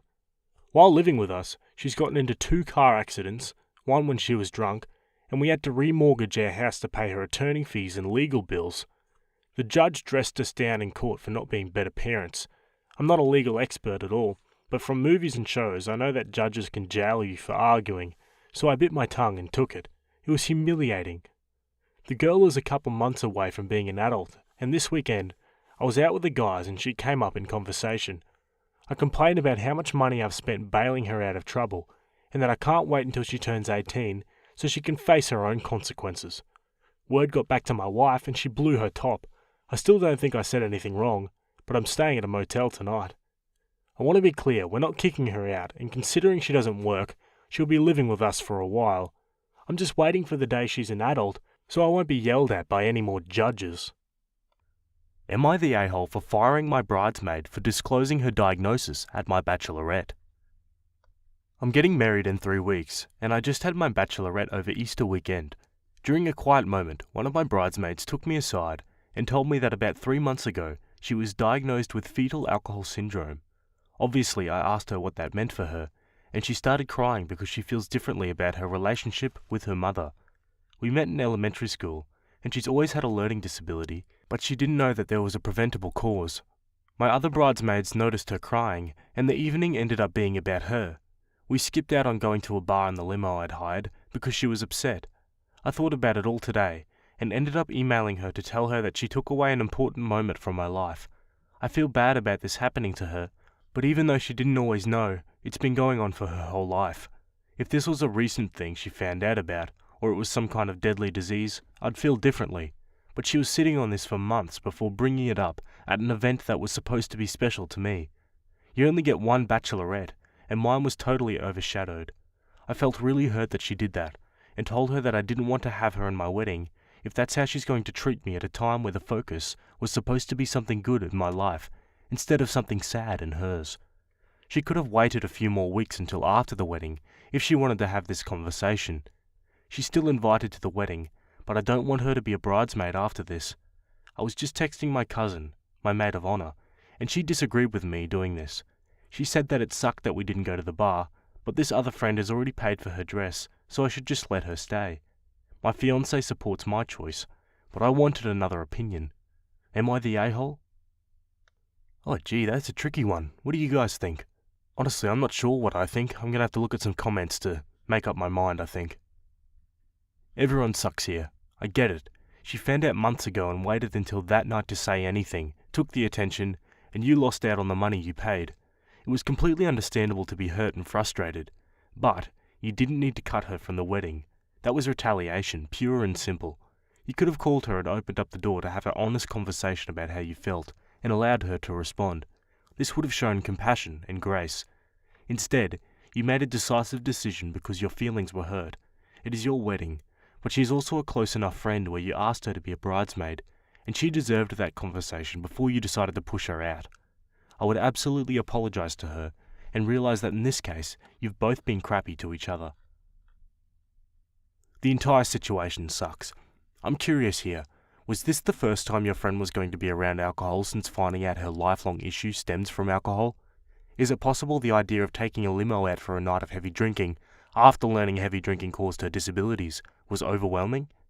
If the answer to either of those questions is yes, then she may have been triggered with a real PTSD episode, like she never would have experienced before. If both of those answers are no, then everyone sucks here. Here's the thing. Your friend has been living an entire life of trauma and just found out the reason for it. 3 to 4 months is nothing compared to 20 to 30 years, and now, it's possible in her head, going out for a night of drinking meant she was asking herself to pull the trigger on a fully loaded gun pointed at her temple. I can't even imagine the stress her brain and body was subconsciously going through. She probably doesn't even have any kind of idea the stress her brain and body were going through. It might take years of therapy for your friend to unwind her entire existence around alcohol.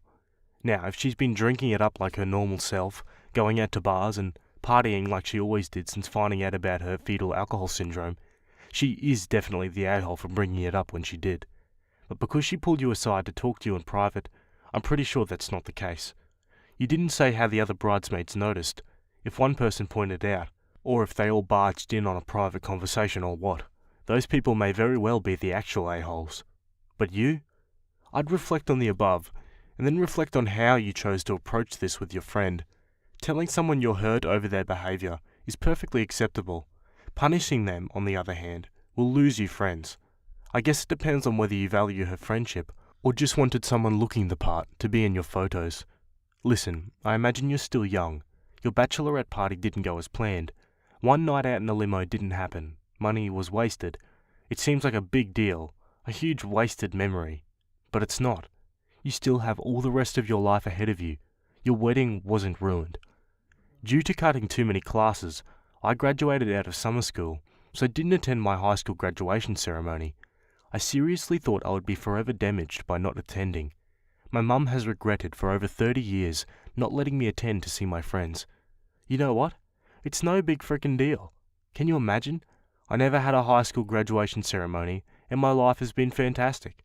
I never even had a graduation party after I graduated. Does not matter. I've managed to make so many other great memories over the years. It just does not matter. When I think about high school, I don't think about my graduation, and it turns out none of my friends do either. When I talk about all the bachelorette parties I've been to, the core groups of friends are usually the same groups of friends who have always hung out, plus 1 or 2 people a couple of us are very familiar with, and a few of us have never met or met a couple times. The parties aren't that different, and I've celebrated brides in at least 10 different states. The bride gets more drunk than we've ever seen her before, and one of us inevitably stays at her house overnight to help clean off her vomit, get her to bed, and make sure she doesn't die overnight. There's flirting and dancing with boys, and some women do things they'll regret forever. That's what you missed out on, a fun night out with friends that you may regret tomorrow. One party, one night of your life, didn't go the way you wanted. Sure, it's a bachelorette party, but what are you doing to remember now? How you helped a friend in need, or how you removed a friend from your life? None of us can tell you whether you're an a-hole or not. You know the facts more than we do. If you're looking for validation for your behaviour, you will always find it. There will always be people who support you and those who tell you you're wrong. It's okay to feel hurt. It's okay to feel disappointed. It's okay to believe your friends ruined your events. You have to live with your actions. Are you proud of them or not? That's what tells you whether you're an a-hole. Wow, that comment raises a lot of great points.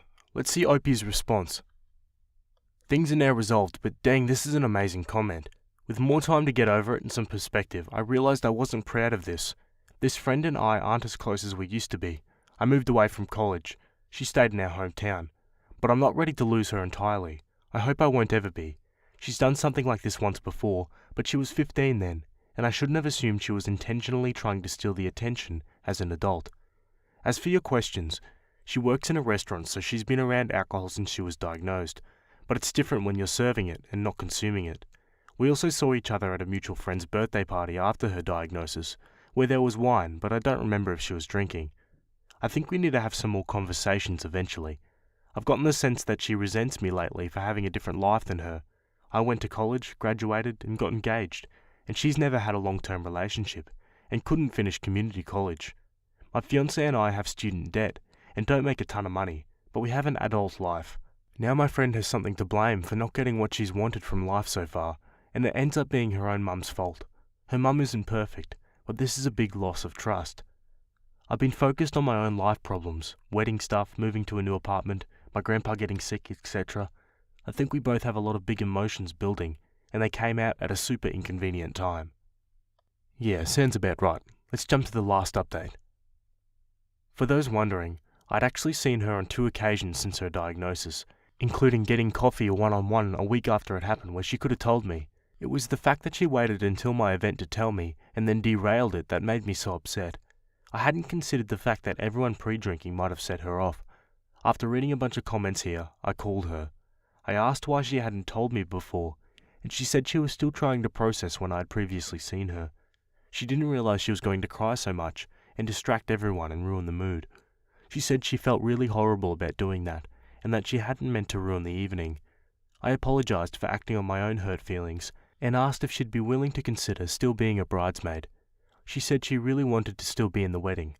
I don't have the budget to have another bachelorette party, but I realized that I was only making that loss worse by hurting an old friend in addition to losing out on an event. I was definitely attributing her behavior to malice when it was actually bad timing. Back in high school, she did a similar thing to me because she was jealous of the attention I was getting as part of a competitive choir, but she's grown up since then. We're 23 and 24 now. I overreacted, and I honestly appreciate the tough love from this sub. It made me reconsider what I was doing, and probably just saved a friendship. Well, there you go, that's the end of that one, guys. Let me know what you think of it in the comments. Pretty happy ending, and it's good to see that they can resolve their problems. Yeah, from the start I never really believed there was genuine malice in either of their intentions, but yeah, it was just bad timing, like OP said. Something to learn from, at least. Alright, let's jump to our next story. Okay, we're staying with the same subreddit. This one was posted by FirstOwl7199, and it's titled, "Am I the a-hole for gifting my granddaughter a custom-made cookbook instead of something a little pricey?" Hello everyone, I'm new on Reddit. My friend's son told me about this app and told me I should post it in here to get some unbiased opinion. I, 59 female, have 3 kids, 39 male, 35 female, and 32 female. My husband died 10 years ago. From then, I've been on my own. I live in a small townhouse. I'm not poor, but I am comfortable with my living situation. So recently, my son Keith, 39 male, told me he wanted to throw a party for my granddaughter, Rita's 18th birthday, because she's going to be an adult. He wants the day to be memorable for her. I know my son. He loves his kids very much. I love my grandkids as well.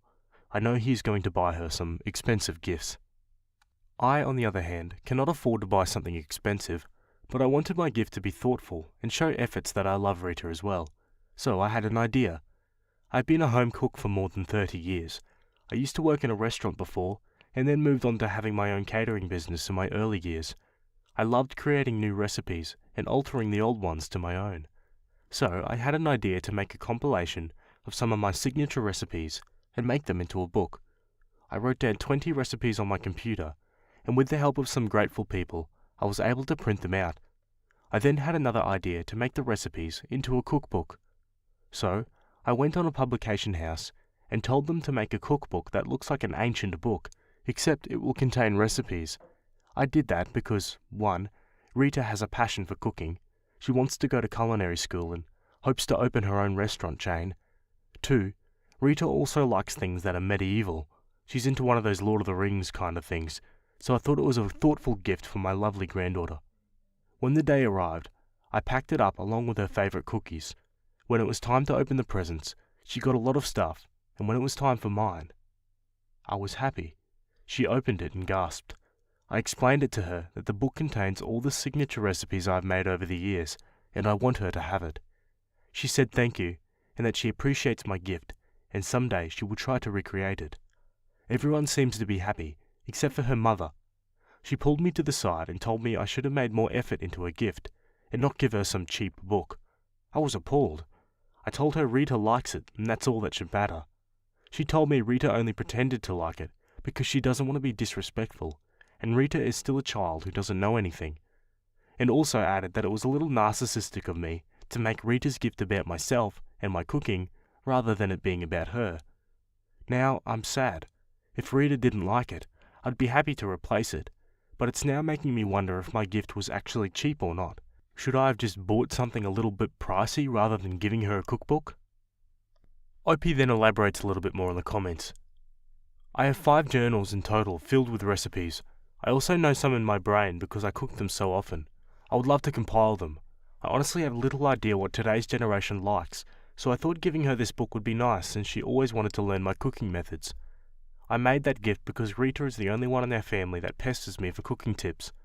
Everyone else does praise my cooking and loves to eat it, but she wanted to learn it. So I thought I would give her some of my dishes that I modified and added a little twist of my own. I know Rita liked it genuinely. I can tell that by her expression. But if I'm being honest, it was bland compared to what the others gave her. Her aunt gave her a designer bag and other stuff too. On how she made the book. It was basically a printing house that belongs to my late husband's friend. I got a discount on it. Someone asks, has Rita's mum always been like this? What did your son say? Opie says, my son doesn't know about it. He said my gift was thoughtful and he always loved my cooking and it's useful for Rita. My daughter-in-law is not bad. She respects me a lot, but I can say she is someone who likes things and likes to be pampered. I don't see any harm in that because I was just like her. I like to have some things that gave me joy, and husband never said no to me. She can have a lavish life because my son earns a lot of money. Someone says, her mum may have been hoping you'd give her a big check to help with college. Opie says, she doesn't need a big check. My son earns a lot and has a trust fund and a college fund for both his kids. Her mum also comes from a fairly well-to-do family. I don't know about you guys, but I'm definitely leaning towards not the a-hole. It's such a thoughtful, timeless gift, and it's useful. To be honest, it shows more thought and more love than just, spending $500 on the first thing you see in the shopping centre, Let's have a look at some comments. In 10 years, she won't remember most of the pricey gifts. She will have yours, and a piece of your heart, forever. OP, you are not the a-hole. Rita's mother is. Some people are materialistic, and she sounds like one of them. I'm sure Rita's gasp was with pleasure. Why not ask Rita directly? Her opinion is the only one that matters. For what it's worth, I would love a gift this thoughtful. If you ever decide to sell the book or recipes, please let me know. Not the a-hole. Yeah, so the general consensus in the comments is not the a-hole, definitely. Let's jump to the update. Hello, I want to thank everyone for your kind and warm comments. They are so nice and full of love. I know people have asked about what happened next. I wanted to give you some updates too. I saw some of you advised me to ask Rita privately if she liked the book I gave her or not. I did. I called her up a few days ago and just wanted to chat with her. After some small talk, I asked her if she liked the present I got for her. She told me she loves it. She's been reading all the recipes and will try to recreate them. She then, out of the blue, asked me if she and her brother could come to my place and stay. I told her they can whenever they want. I found it a little odd. They did stay over at our place when their mum and dad were going on vacation, but I know for sure they are not. So the next day, my son, Keith, dropped both my grandchildren, Rita and Tom, at my place. I know something was wrong as soon as I saw my son's face. I invited them in. I asked Rita and her brother to go to the kitchen and have some snacks, and I asked my son if everything was all right. My son looked a bit sad and angry. It was a mixture of both of those emotions. Then he revealed to me that he had an argument with his wife and that he is seeking a divorce. Obviously, I was shocked. They never seemed like a couple who would have problems. Whenever I saw them, they were like happy couples who couldn't stay away from each other for a long time.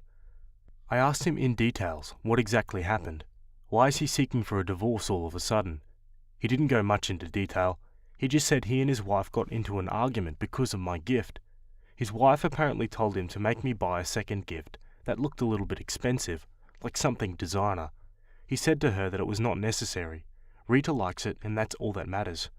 They got into a significant altercation over this. My son confessed that he has been unhappy in his marriage for a long time. They would fight because of my daughter-in-law's habit of spending. My son does earn a lot, but to see his wife spending his hard-earned money on useless things really makes him mad. He tried to have a conversation with her because of it, but it failed. He also said there were other problems too, but he doesn't want to talk about it until he sorts this out. I regret that their argument was sparked by my gift. I hope they're able to sort it out. Regardless of what my son decides, I will be there to support him. I do feel bad for Rita and Tom. Rita is an adult, and she can understand, but Tom is still 14. He has to grow up in an unpleasant situation. Before leaving, my son requested me if I could keep both of his kids with me for a while, because the tension in his house right now is not healthy for them.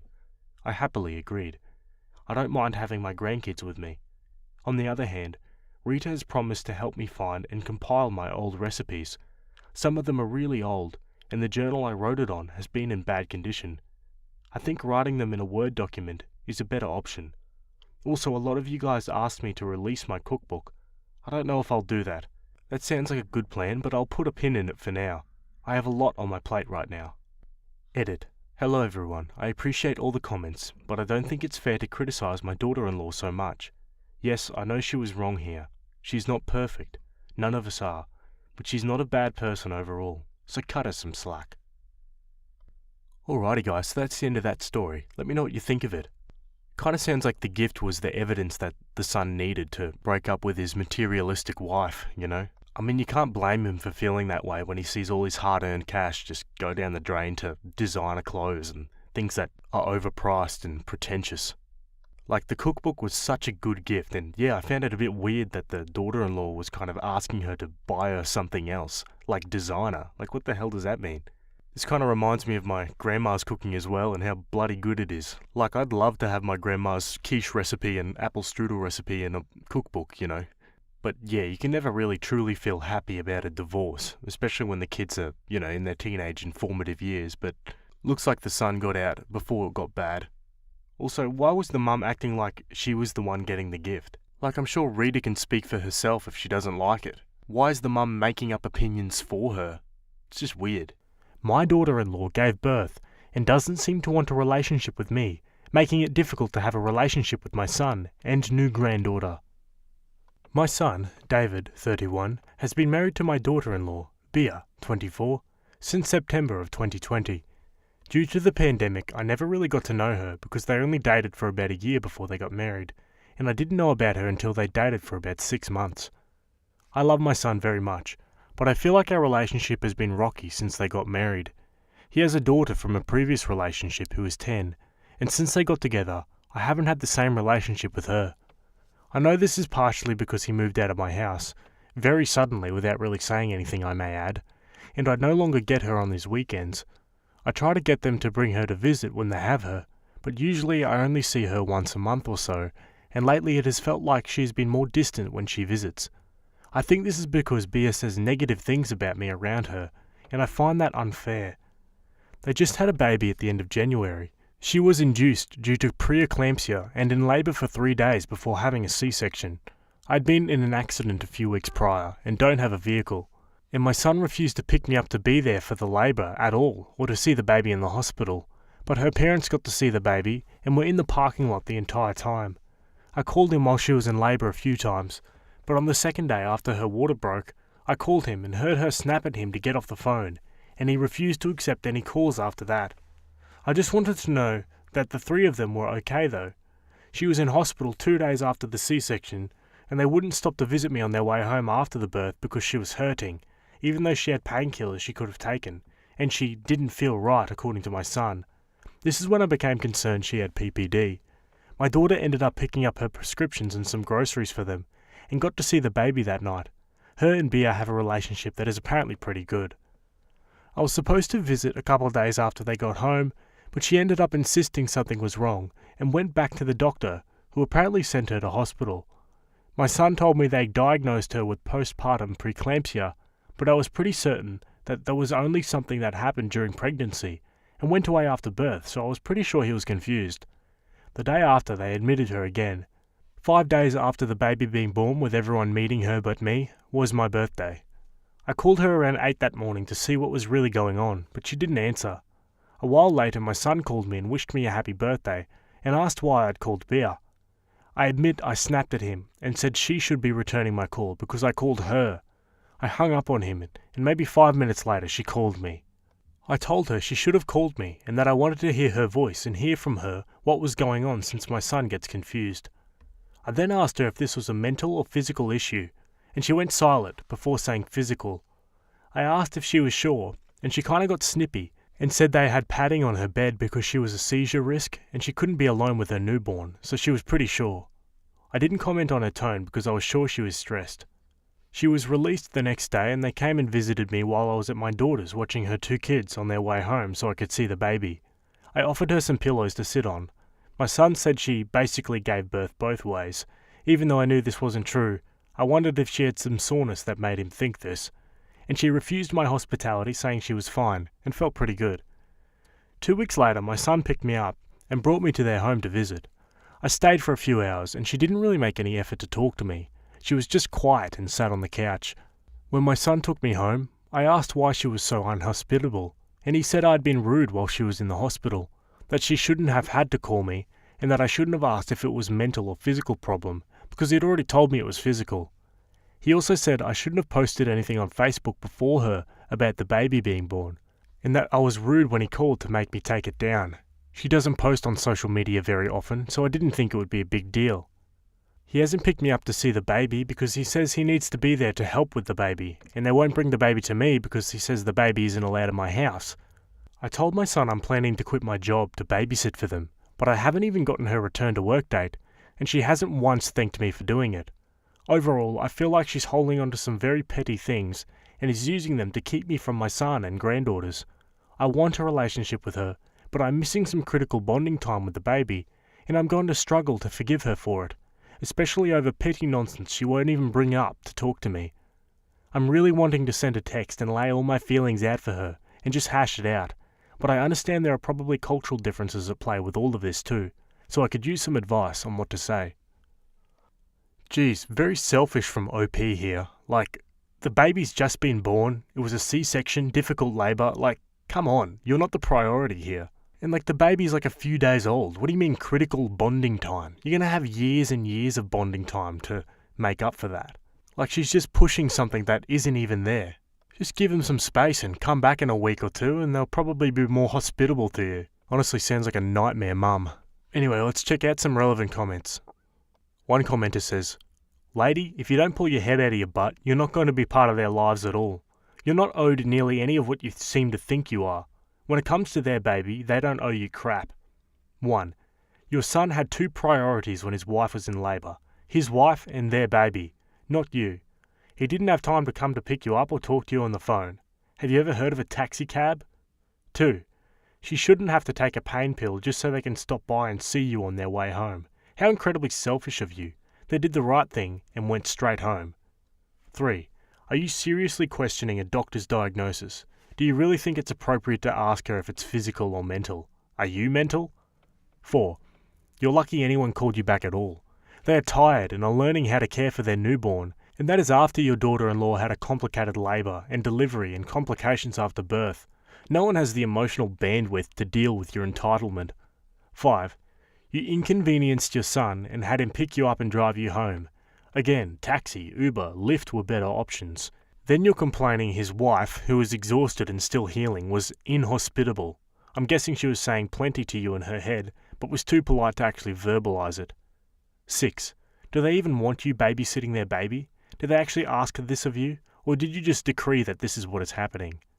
7. You do not post baby news on Facebook without the parents' permission. You were rude and overstepping. 8.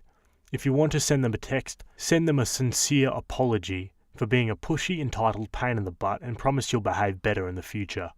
Alright, now let's see OP's response to this comment. I'm a grandparent and do deserve to be in my grandchildren's life. I also deserve not to have my eldest granddaughter turned against me. Saying they owe me nothing is incorrect, and courts would agree with that. I love them both, so I don't want it to come to that, but I am owed that. 1. If he would have come the first night before she was in real labour, he wouldn't have needed to talk to me. We don't have taxi cabs and the Uber would have been well out of my budget. 2. She refused to take any of the painkillers once discharged, period. That was selfish of her, and I had food for them too, so my son wouldn't have had to cook. It wasn't just for me to see the baby. 3. No, I was questioned if my son had the right information. He's relayed wrong things before. 4. I understand that from her perspective after reading some of the comments. However, in my family it's just common to call back regardless, especially after having a baby. I see it's a cultural difference. 5. I can't Uber to where they live, otherwise I would be there every day. If that was an option, I would have definitely jumped on it instead of having him pick me up. But Uber isn't in their tiny town. 6. I told my son after I heard Bea telling my daughter about her struggle to find reputable daycare without a year-long wait, and how she was scared for the safety of her baby. They won't have to worry if I watch her. 7. My son just said not to post pictures. I didn't realise announcing I was a grandma again would be a big deal. I deleted it. 8. I told my son I was sorry for hurting her feelings when he told me. I've always apologised to him when he's told me I'd done something wrong in her eyes, whether I think it was wrong or not. I don't want to hurt her feelings, ever. I want her to know that she doesn't have to run to my son though, she can come to me, and I want a chance to explain myself to her.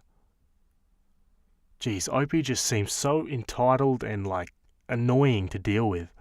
Even the way she types is frustrating, it's hard to read this. One commenter asks, "Wait, you told them you were quitting your job to babysit?" Opie replies, "I told my son I would after I heard Bea telling my daughter about her struggle to find reputable daycare without a year-long wait and how she was scared for the safety of her baby. They won't have to worry if I watch her. It wouldn't be for free, and I own my house outright, so I have no mortgage. I don't plan to live with them. I also had planned to watch my daughter's 2 children, but we currently are not on speaking terms, so I may get a part-time job for weekends to supplement my income a little bit. But either way, I'll be okay." One last gem from OP in the comments. "I agree she seems to have no respect for me being her mother-in-law. It's very disappointing. I'm astounded by all the people who don't feel that grandparents are needed in children's lives and that I'm simply owed nothing. Without me, that child would not be here, and I don't think she realises it. I wish my son had handled a lot of this differently. It feels like people believe children can be used as pawns when you don't agree with the grandparents." Wow, this person's mentality is just making me angry.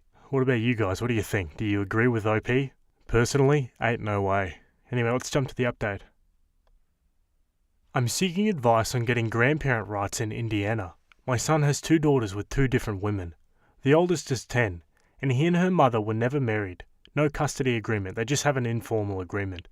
The youngest is almost 2 months old, and he and her mother are married. I was under the impression that any grandparent could petition for custody or visitation in the US, but the way I'm reading it is I can't unless my son is incarcerated or they aren't married. Is this correct? What do I need to do to seek joint custody of my granddaughters? What do I need to build a solid case? I've already tried resolving this without going this drastic, but his wife doesn't want to work with me.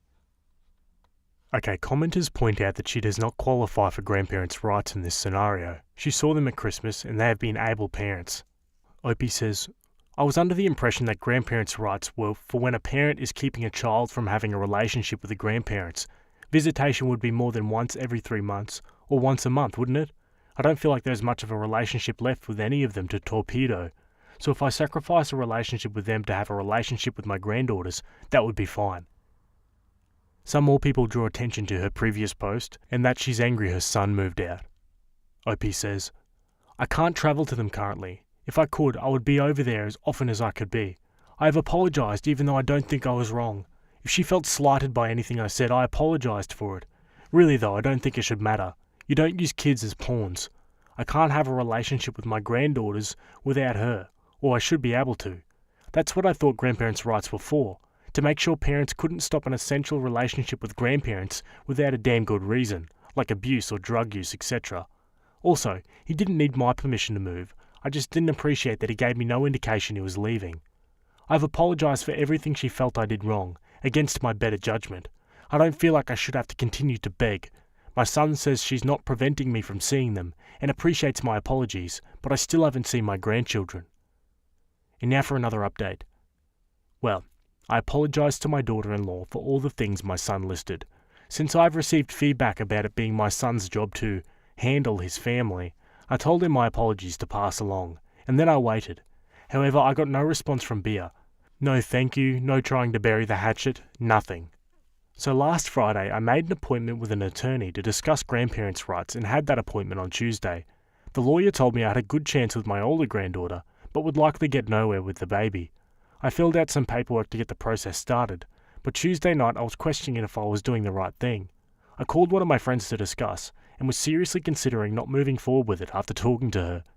Then yesterday, I received this message from Bea. "OP, this is Bea. I just wanted to let you know that a friend told us that you're intending to go for grandparent rights, and also shared everything you have to say about me. Let me first say that I have not once kept either of the girls from you, and I certainly have not kept the son from you. He is a grown-ass man, and if he wanted to talk to you, he was free to. You have not asked to come over and visit since son picked you up. You cannot expect us to 1. Read your mind, or 2. Drop everything and come pick you up. We have a new baby, and we have our own lives. I also have not said a word to you about what happened during delivery or postpartum, because I have no energy to argue with you. Your son said you apologised, and I told him I appreciated it, even though it was not a real apology. You apologised for what you did to hurt my feelings, not that my feelings were hurt. I don't have the time for your drama. For the record though, what you said was absolutely disgusting. I almost died. It had nothing to do with my mental health. Since you have decided to go for grandparent rights, we will have no direct contact with you. All contact will need to go through our lawyer. You have been removed from my Facebook. You are not permitted to post any pictures you have been sent of my child on social media, and the older granddaughter's mum feels the same way regarding the older granddaughter. We intend to have something written up by ours and sent to you by the end of the week regarding this, and ceasing contact with us. I assume you will be served with your visitation paperwork this week as well. You will get no pictures or phone calls going forward. In fact, you will be blocked. I also hope you realise you will absolutely lose this case. Your house is not suitable to live in, and you would have been able to pass a drug test. When you lose, we will not resume contact with you. You lost your chance at being a part of our kids' lives by deciding to go the most nuclear option instead of just communicating with us. End of letter. I tried to respond to her and tell her that I didn't want to go through with it anymore, and I reacted out of anger. But she wouldn't answer texts or calls, so I assume I really am blocked. I called my son to tell him about the text she sent, and he said he knew about it, and it was a lot nicer than what he wanted to send me. So that's where I'm at this point. I'm going to show my lawyer the text so that it can show how unwilling to forgive and to work with me she is, and hopefully it will resolve quickly, so I can at least get visitation rights with my oldest granddaughter. Alright, so that's the end of that one, folks. I don't know about you guys, but I'm definitely on the side of the parents here. This grandmother seems to be completely controlling and entitled. You know, that almost stereotypical mother-in-law that you just want to avoid your entire life. That's what this person sounds like. And yeah, the letter seemed completely reasonable and stated all the facts why she was wrong, and yet she still thinks she's in the right. I don't get it. Anyway, let me know what you guys think of this one in the comments, and we'll move on to our next story. Okay, our next one was written on the Am I the A-hole subreddit. It was written by a throwaway account, and it's titled, Am I the a-hole for refusing to leave the store with my dog? I have an invisible disability and a service dog. She's a cardiac alert dog. I bring her everywhere, and it's been such a big quality of life difference for me. Yesterday I was in Bulk Foods buying some supplies and brought my dog with me. While I was buying candy, a girl nearby started crying.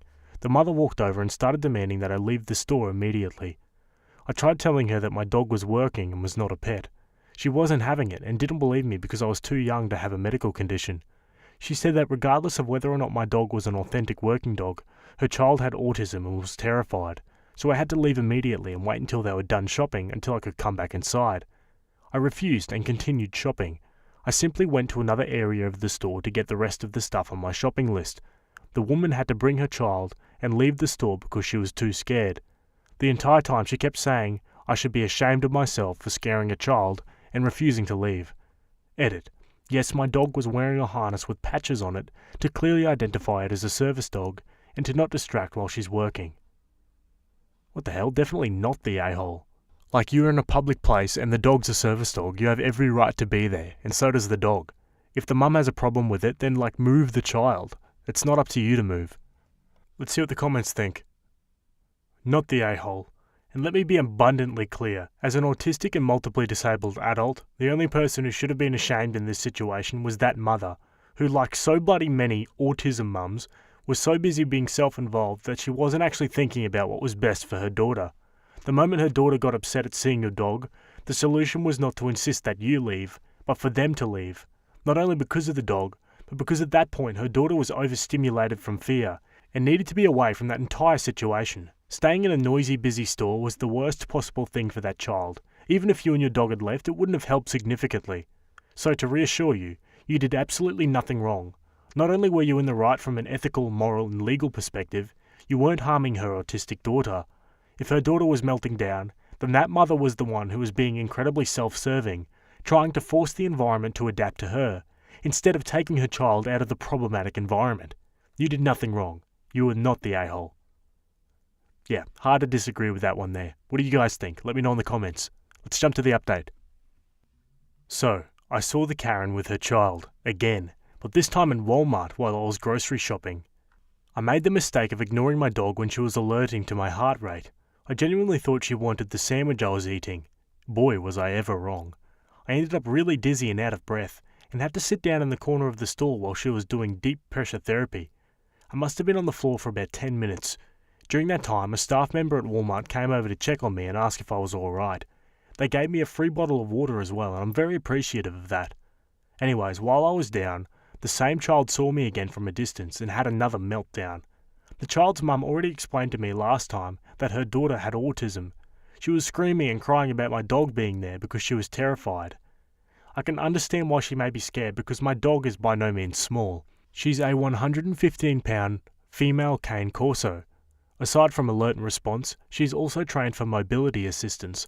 Her breed isn't typically used as a service dog, but she was a natural. I got her as a pet dog and she became the service dog I needed. She's 100% a good girl. This woman did not leave the store with her child that was having a meltdown. Instead, she had the audacity to call 911 on me. Eventually the cops did show up and she kept shouting that I was faking having a disability because I was too young to actually be disabled again, that it was illegal for me to have my service dog anywhere near food indoors, and that people like me are the reason why she's had to suffer lockdowns. I'm Asian. She said the least I could do is be considerate and stay home away from everyone, and keep my dog at home where it belongs. My dog was very clearly vested with tags that says service dog. I showed the cops my medical note that I carry, stating that I require a service dog. In the end, the manager banned the woman from coming to the local Walmart for a year. The cops only gave her a warning for wasting their time, and escorted her off the property. Oh, there it is, guys. The truth comes out. She's a racist. At least a casual one at that. Does a child who didn't see one parent because the other parent stole them, despite custody orders in place, have to repay that time debt after age 18? Posting anonymously because I think I know the answer, but feel like an idiot asking anyway. I hope I described this clearly. My parents split when I was very young, and had shared custody about 50-50 at the time. My mother ran off with me to Canada not long after, but cancer took her when I was 15. I was taken back to my father, and was always told because I was away from him for 8 years, but he had 50-50 custody, that I had to repay that time debt for 4 years after I turned 18. I took it just how things are. There was a letter from Dad's lawyer that I haven't been able to find, that I had when I came back to him, pointing out I would be a minor until after I turned 22 in a few months. I'm not allowed to leave home much except to work. Dad gets all of my money to support me. I'm not allowed to see guys, I'm not allowed to own a car, and it seems really unfair to me, and nobody else my age is in this situation. Does any of this seem legally real? The more people I talk to, the more it seems my dad has me under a big con, but I'd like to know for sure. I know it might be trying to prove a negative, but is there a link to a law I could use to show for sure either way?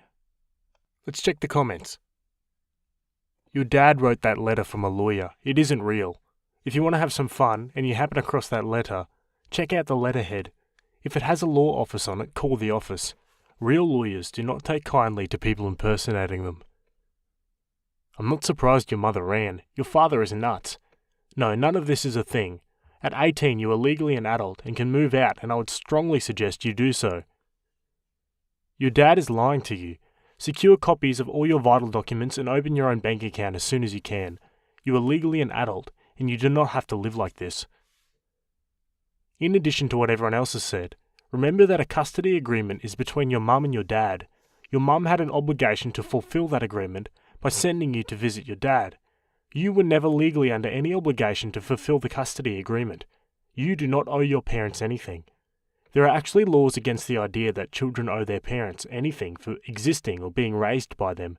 Some parents otherwise would try to sue their children for the thousands of dollars we spent on your food and clothes and room and board between ages of 0 to 18.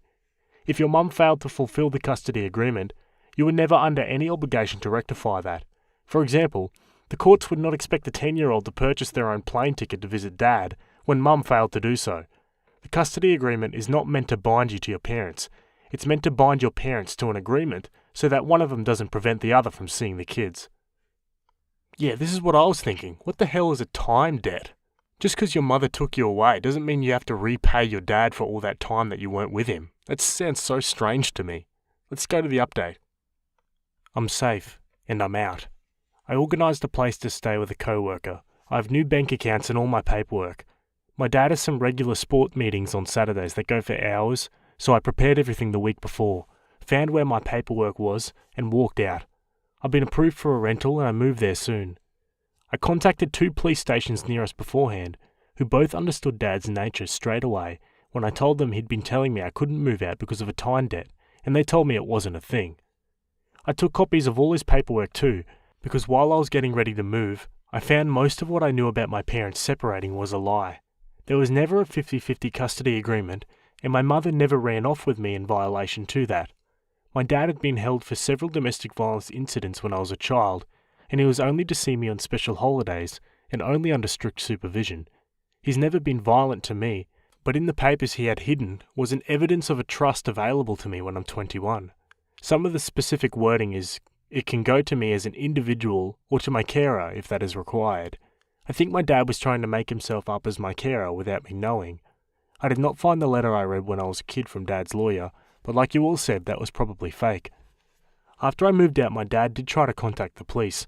They came to my co-worker's address because they had to, but also let me know that yes, my dad was trying to say I couldn't look after myself. His words were that I was borderline retarded and being abused.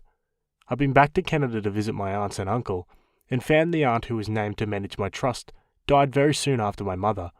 We're still working out the details with a Canadian lawyer about some confusion over who handles what and how now, but I have the full support of my remaining aunt and uncle, who are the same great people I remember.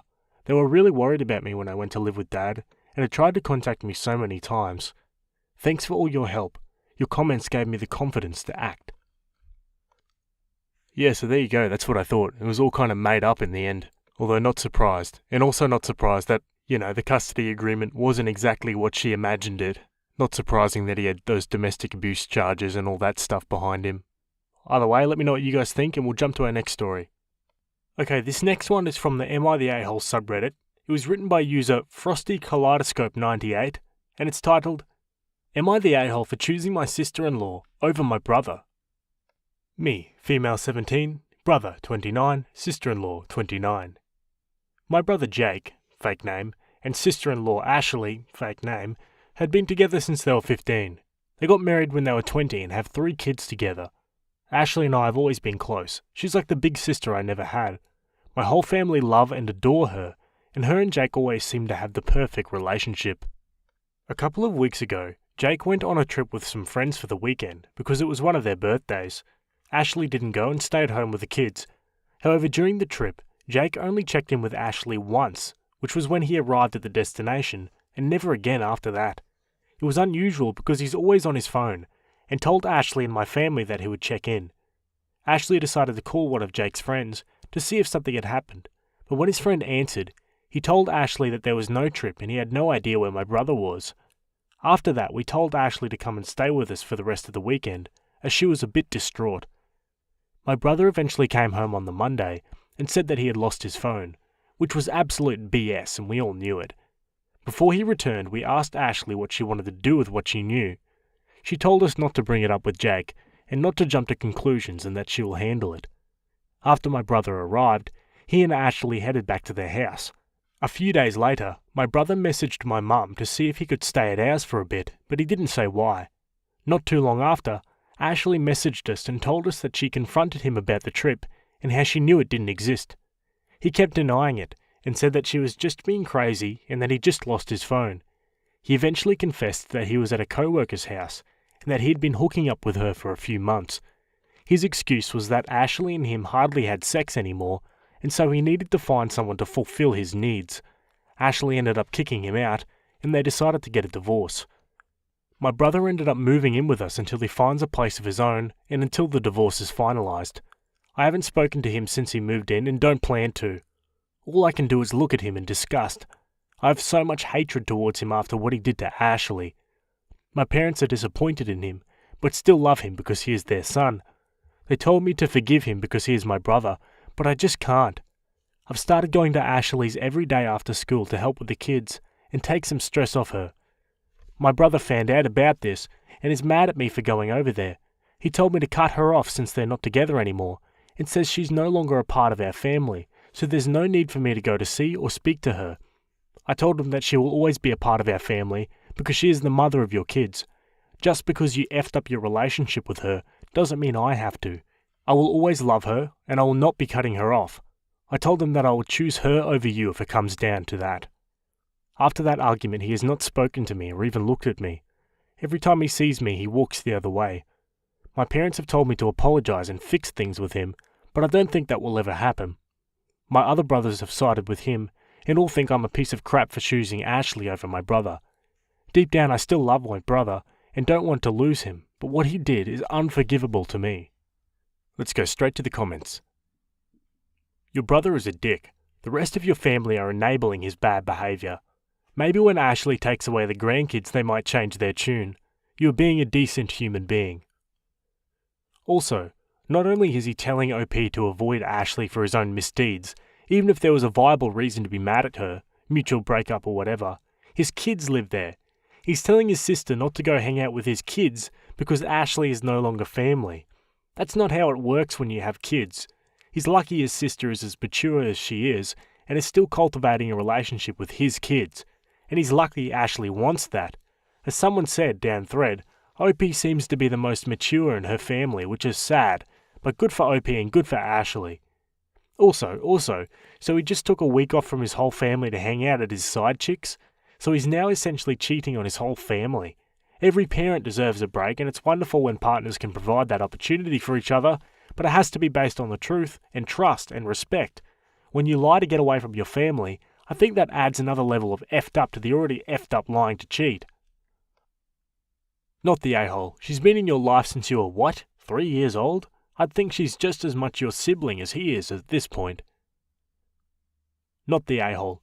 Ashley is the mother of your nieces and nephews. She is the mother of your brother's children, so whether he likes it or not, Ashley is going to be a part of the family dynamic, divorced or not. I don't get your parents. That's their grandchildren who he's decided to hurt, as well as Ashley. You have every right to be angry. I would not apologise. I would continue to help with the kids. If he wants to apologise to you for being a butt about the whole thing, then okay. By this, I mean being mad at you for going over to Ashley's to help with his kids. Okay, now on to the update. Firstly, I just wanted to answer a common question I keep getting. Is my brother still in contact with his kids? No, he is not. He has not seen or spoken to them since he was kicked out. His own choice. Okay, so I've not spoken to my brother since our argument. He refuses to talk to me as well as acknowledge me. My parents insist that I apologise and make things right with him. I've told them I will try to make things right, but I will not be apologising. However, my brother does not want to hear anything I say. I've spoken with my parents about everything and how I feel. It was pointless. They don't even try to understand my side of things. It's just all about my brother to them. Ashley and the kids are doing great. Her family have come down to support her and help out. I also still go over there whenever I can. My parents have not seen the kids or spoken to them either. Ashley has made it clear that they can visit any time they like, but because my brother doesn't want us to have anything to do with her, they refuse to go over. Ashley plans to gain full custody of the kids, to which my brother has agreed upon. This was the only time they've spoken to each other since they split up. Ashley is also planning to move closer to her parents, which I'm sad about, but also happy for her and the kids. They deserve to be happy and away from all this toxicity. I don't know if my brother and I will ever fix our relationship, but I honestly don't care anymore. I'm planning to go no contact with him once he leaves. There's not much more to say. My brother is still behaving like a child, and my parents and brothers still stand beside him. I'll update if anything changes. Thank you to everyone for the kind words and advice. Alrighty folks, so that's the end of that one. Really weird that the family are still on the brother's side. I feel like everything kind of points to the brother being really selfish and ultimately just backing out of being a father. It's almost like the parents don't even care about the grandkids. Like, I feel real sorry for them. They're going to grow up without having, half of their family there. Hopefully Opie's family can see reason in time, but it doesn't sound like it, does it? Either way, let me know what you guys think about that one, and we'll jump to our next story. Okay, this next one was posted on the Relationship Advice subreddit. It was written by Throwaway Account, and it's titled, I, 51 male, have to break up with a newish, serious girlfriend, 43 female, because of medical issues. Sorry if this is poorly written. About 8 months ago, I met a very lovely woman, and we hit it off completely. She has her own life, kids, work, hobbies, but we make things work and see each other whenever possible, and are in touch daily. I love her, and she has also stated that she loves me. We have talked about long-term plans of being together once we're both done with our other obligations. Whilst all of these wonderful experiences have been going on, I've been dealing with what I thought were minor medical issues. I never let on to my girlfriend, so as to not worry her and add another dynamic to our relationship, that I've been having any issues, and they were so minor that I was able to get away with it. After many medical appointments and many tests, my doctors informed me late last week that the problems aren't so minor and the prognosis is not good. I absolutely do not want to burden this wonderful woman with what I'm going to be dealing with. Do I lie and make up a story, or do I tell her the truth? Can anyone see a way out of this without lying or telling her the truth? Regardless of how I approach this, I'll not be staying with her. That sounds complicated. Let's look at the comments. She needs to know the truth. Tell her your prognosis and let her know why you don't want her involved in your care. If she says she wants to help you, you have decided you don't want her to witness it, and that is your right. You can't not tell her, and if she finds out you have died, she will feel guilty forever, thinking she could have done something to help you. Don't put that burden on her. Tell her the truth, whether you end things or not. You'll be more hurtful to her if you just end the relationship. Good luck to you. I know someone who was in your position. He did break up with his girlfriend and they maintained a friendship until he passed away. She was glad he told her the truth about his medical condition, and I think he was too. Okay, now on to our first update. It's going to be short and sweet. Well, maybe not so sweet. I worked out a plan to tell her everything at our next meeting, tonight. I'd spoken with a counsellor and worked out a plan. I wrote her a letter and was going to read it to her in person. The letter explained my health situation and my plans going forward. Long story short, she was able to sense that something was up during our conversations this week. Because I didn't want to just drop this ton of bricks on her unannounced, I gave her a heads up that we needed to talk when we met. Things went downhill from there. She assumed the worst because of her past, and we ended up breaking things off on the phone earlier. When I said we, I meant she. She has no idea about my health situation, and I now have no plans to share this information with her. I also would like to state, for all the people saying I was not doing the right thing, my counsellor helped me see this isn't about right or wrong, it's about doing what's best for me. Wishing you all peace and love. Oh damn, she read the situation really wrong. Maybe he was giving heaps of mixed messages. Anyway, let's look at the comments.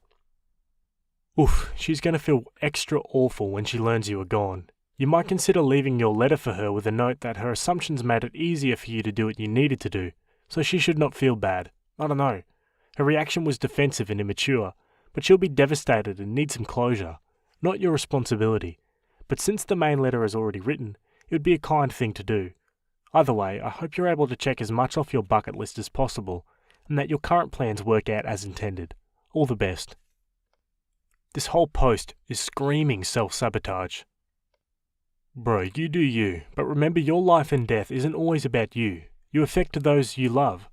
I wish you the best. My heart hurts for you. My heart hurts for her. You were also a coward. Widow here. I only got 13 years and the loss almost killed me. I do not regret one day of either experience. Love of my life. My solace comes from knowing that I was loved and he knew that he was loved on the day he suddenly died. Of all the things I value most, I would choose love. If someone asked me to pick again, I would choose love twice. You are facing a profound experience. Having love in your life, while doing so, can be so powerful. Good luck. Opie then edits his update. Edit to add. It's clear that Reddit and I are not and have not been in agreement about 1. My ending my relationship, and 2. What has transpired around my ending it. I would pull out the old, do not judge someone before you've walked a mile in their shoes, but I would never wish that onto anyone. I don't regret my actions, but I do regret posting the update. This will be my last update, last response, and last post to Reddit. May you all find peace in your lives, and don't be so quick to judge. Life is messy and very complicated. Now for a final post. The final word. This message is being posted at my behest, but not by me. Jen, should you ever stumble upon this account and messages, please know that I loved you until the day I died. You must also know that I never lied to you, and I do apologize for letting the thought of lying to you cross my mind. I wrote you a long letter explaining it all, but it was returned to me unopened when I got back home. Please, please, please do not let me and this jade you further. You must not close yourself off from the world again. You deserve to love and be loved. I did what I needed to do for me. It was selfish, but it was what I needed to do. Should you ever decide you want more closure, please contact Nick and he will give you the letter. Reddit, Reddit, Reddit. Thank you to the small minority that supported and understood me in my moment of emotional need. Death, like life, doesn't always go to plan. Whilst not wrong about the diagnosis, the doctors did have the timeline wrong, and my short-term plans were cut much shorter than expected. To everyone else, you want your cookie-cutter plans for happiness to be real, but that often isn't the case. Real life is messy. I'm sure most of you didn't have ill intentions. Some of you did though. But maybe learn to open up your minds a little, to see both sides of an equation.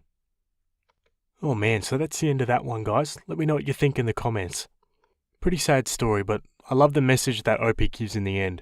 In this day and age, we're always really quick to judge other people and what we think of them, without knowing the full picture. You know, nothing's ever black and white. So yeah, looking through the comments, and I feel kind of bad for Opie. The amount of people piling on him about doing the wrong thing in regards to this situation. But to me, it sounds pretty clear that he knew he was going to die soon, and he didn't want to burden her with it. I mean, his planning wasn't great, and maybe he gave her like some mixed messages about it, leading up to it. But everyone in the comments just dogpiling him completely instead of coming up with a better plan. Like, really disrespectful, I found. Like, ultimately, Opie's intentions were good, like he was trying to protect her. Not saying what he did was right or wrong, but his intentions were good, and I think that's where you understand someone's character. This is probably a situation where you could debate it forever and change your mind a dozen times and still not know what the right answer is. Maybe, like I said, it's never black and white, and then might not be an answer. Either way, that's it for me today. Hope you guys enjoyed those stories, and I'll see you in the next one. Bye.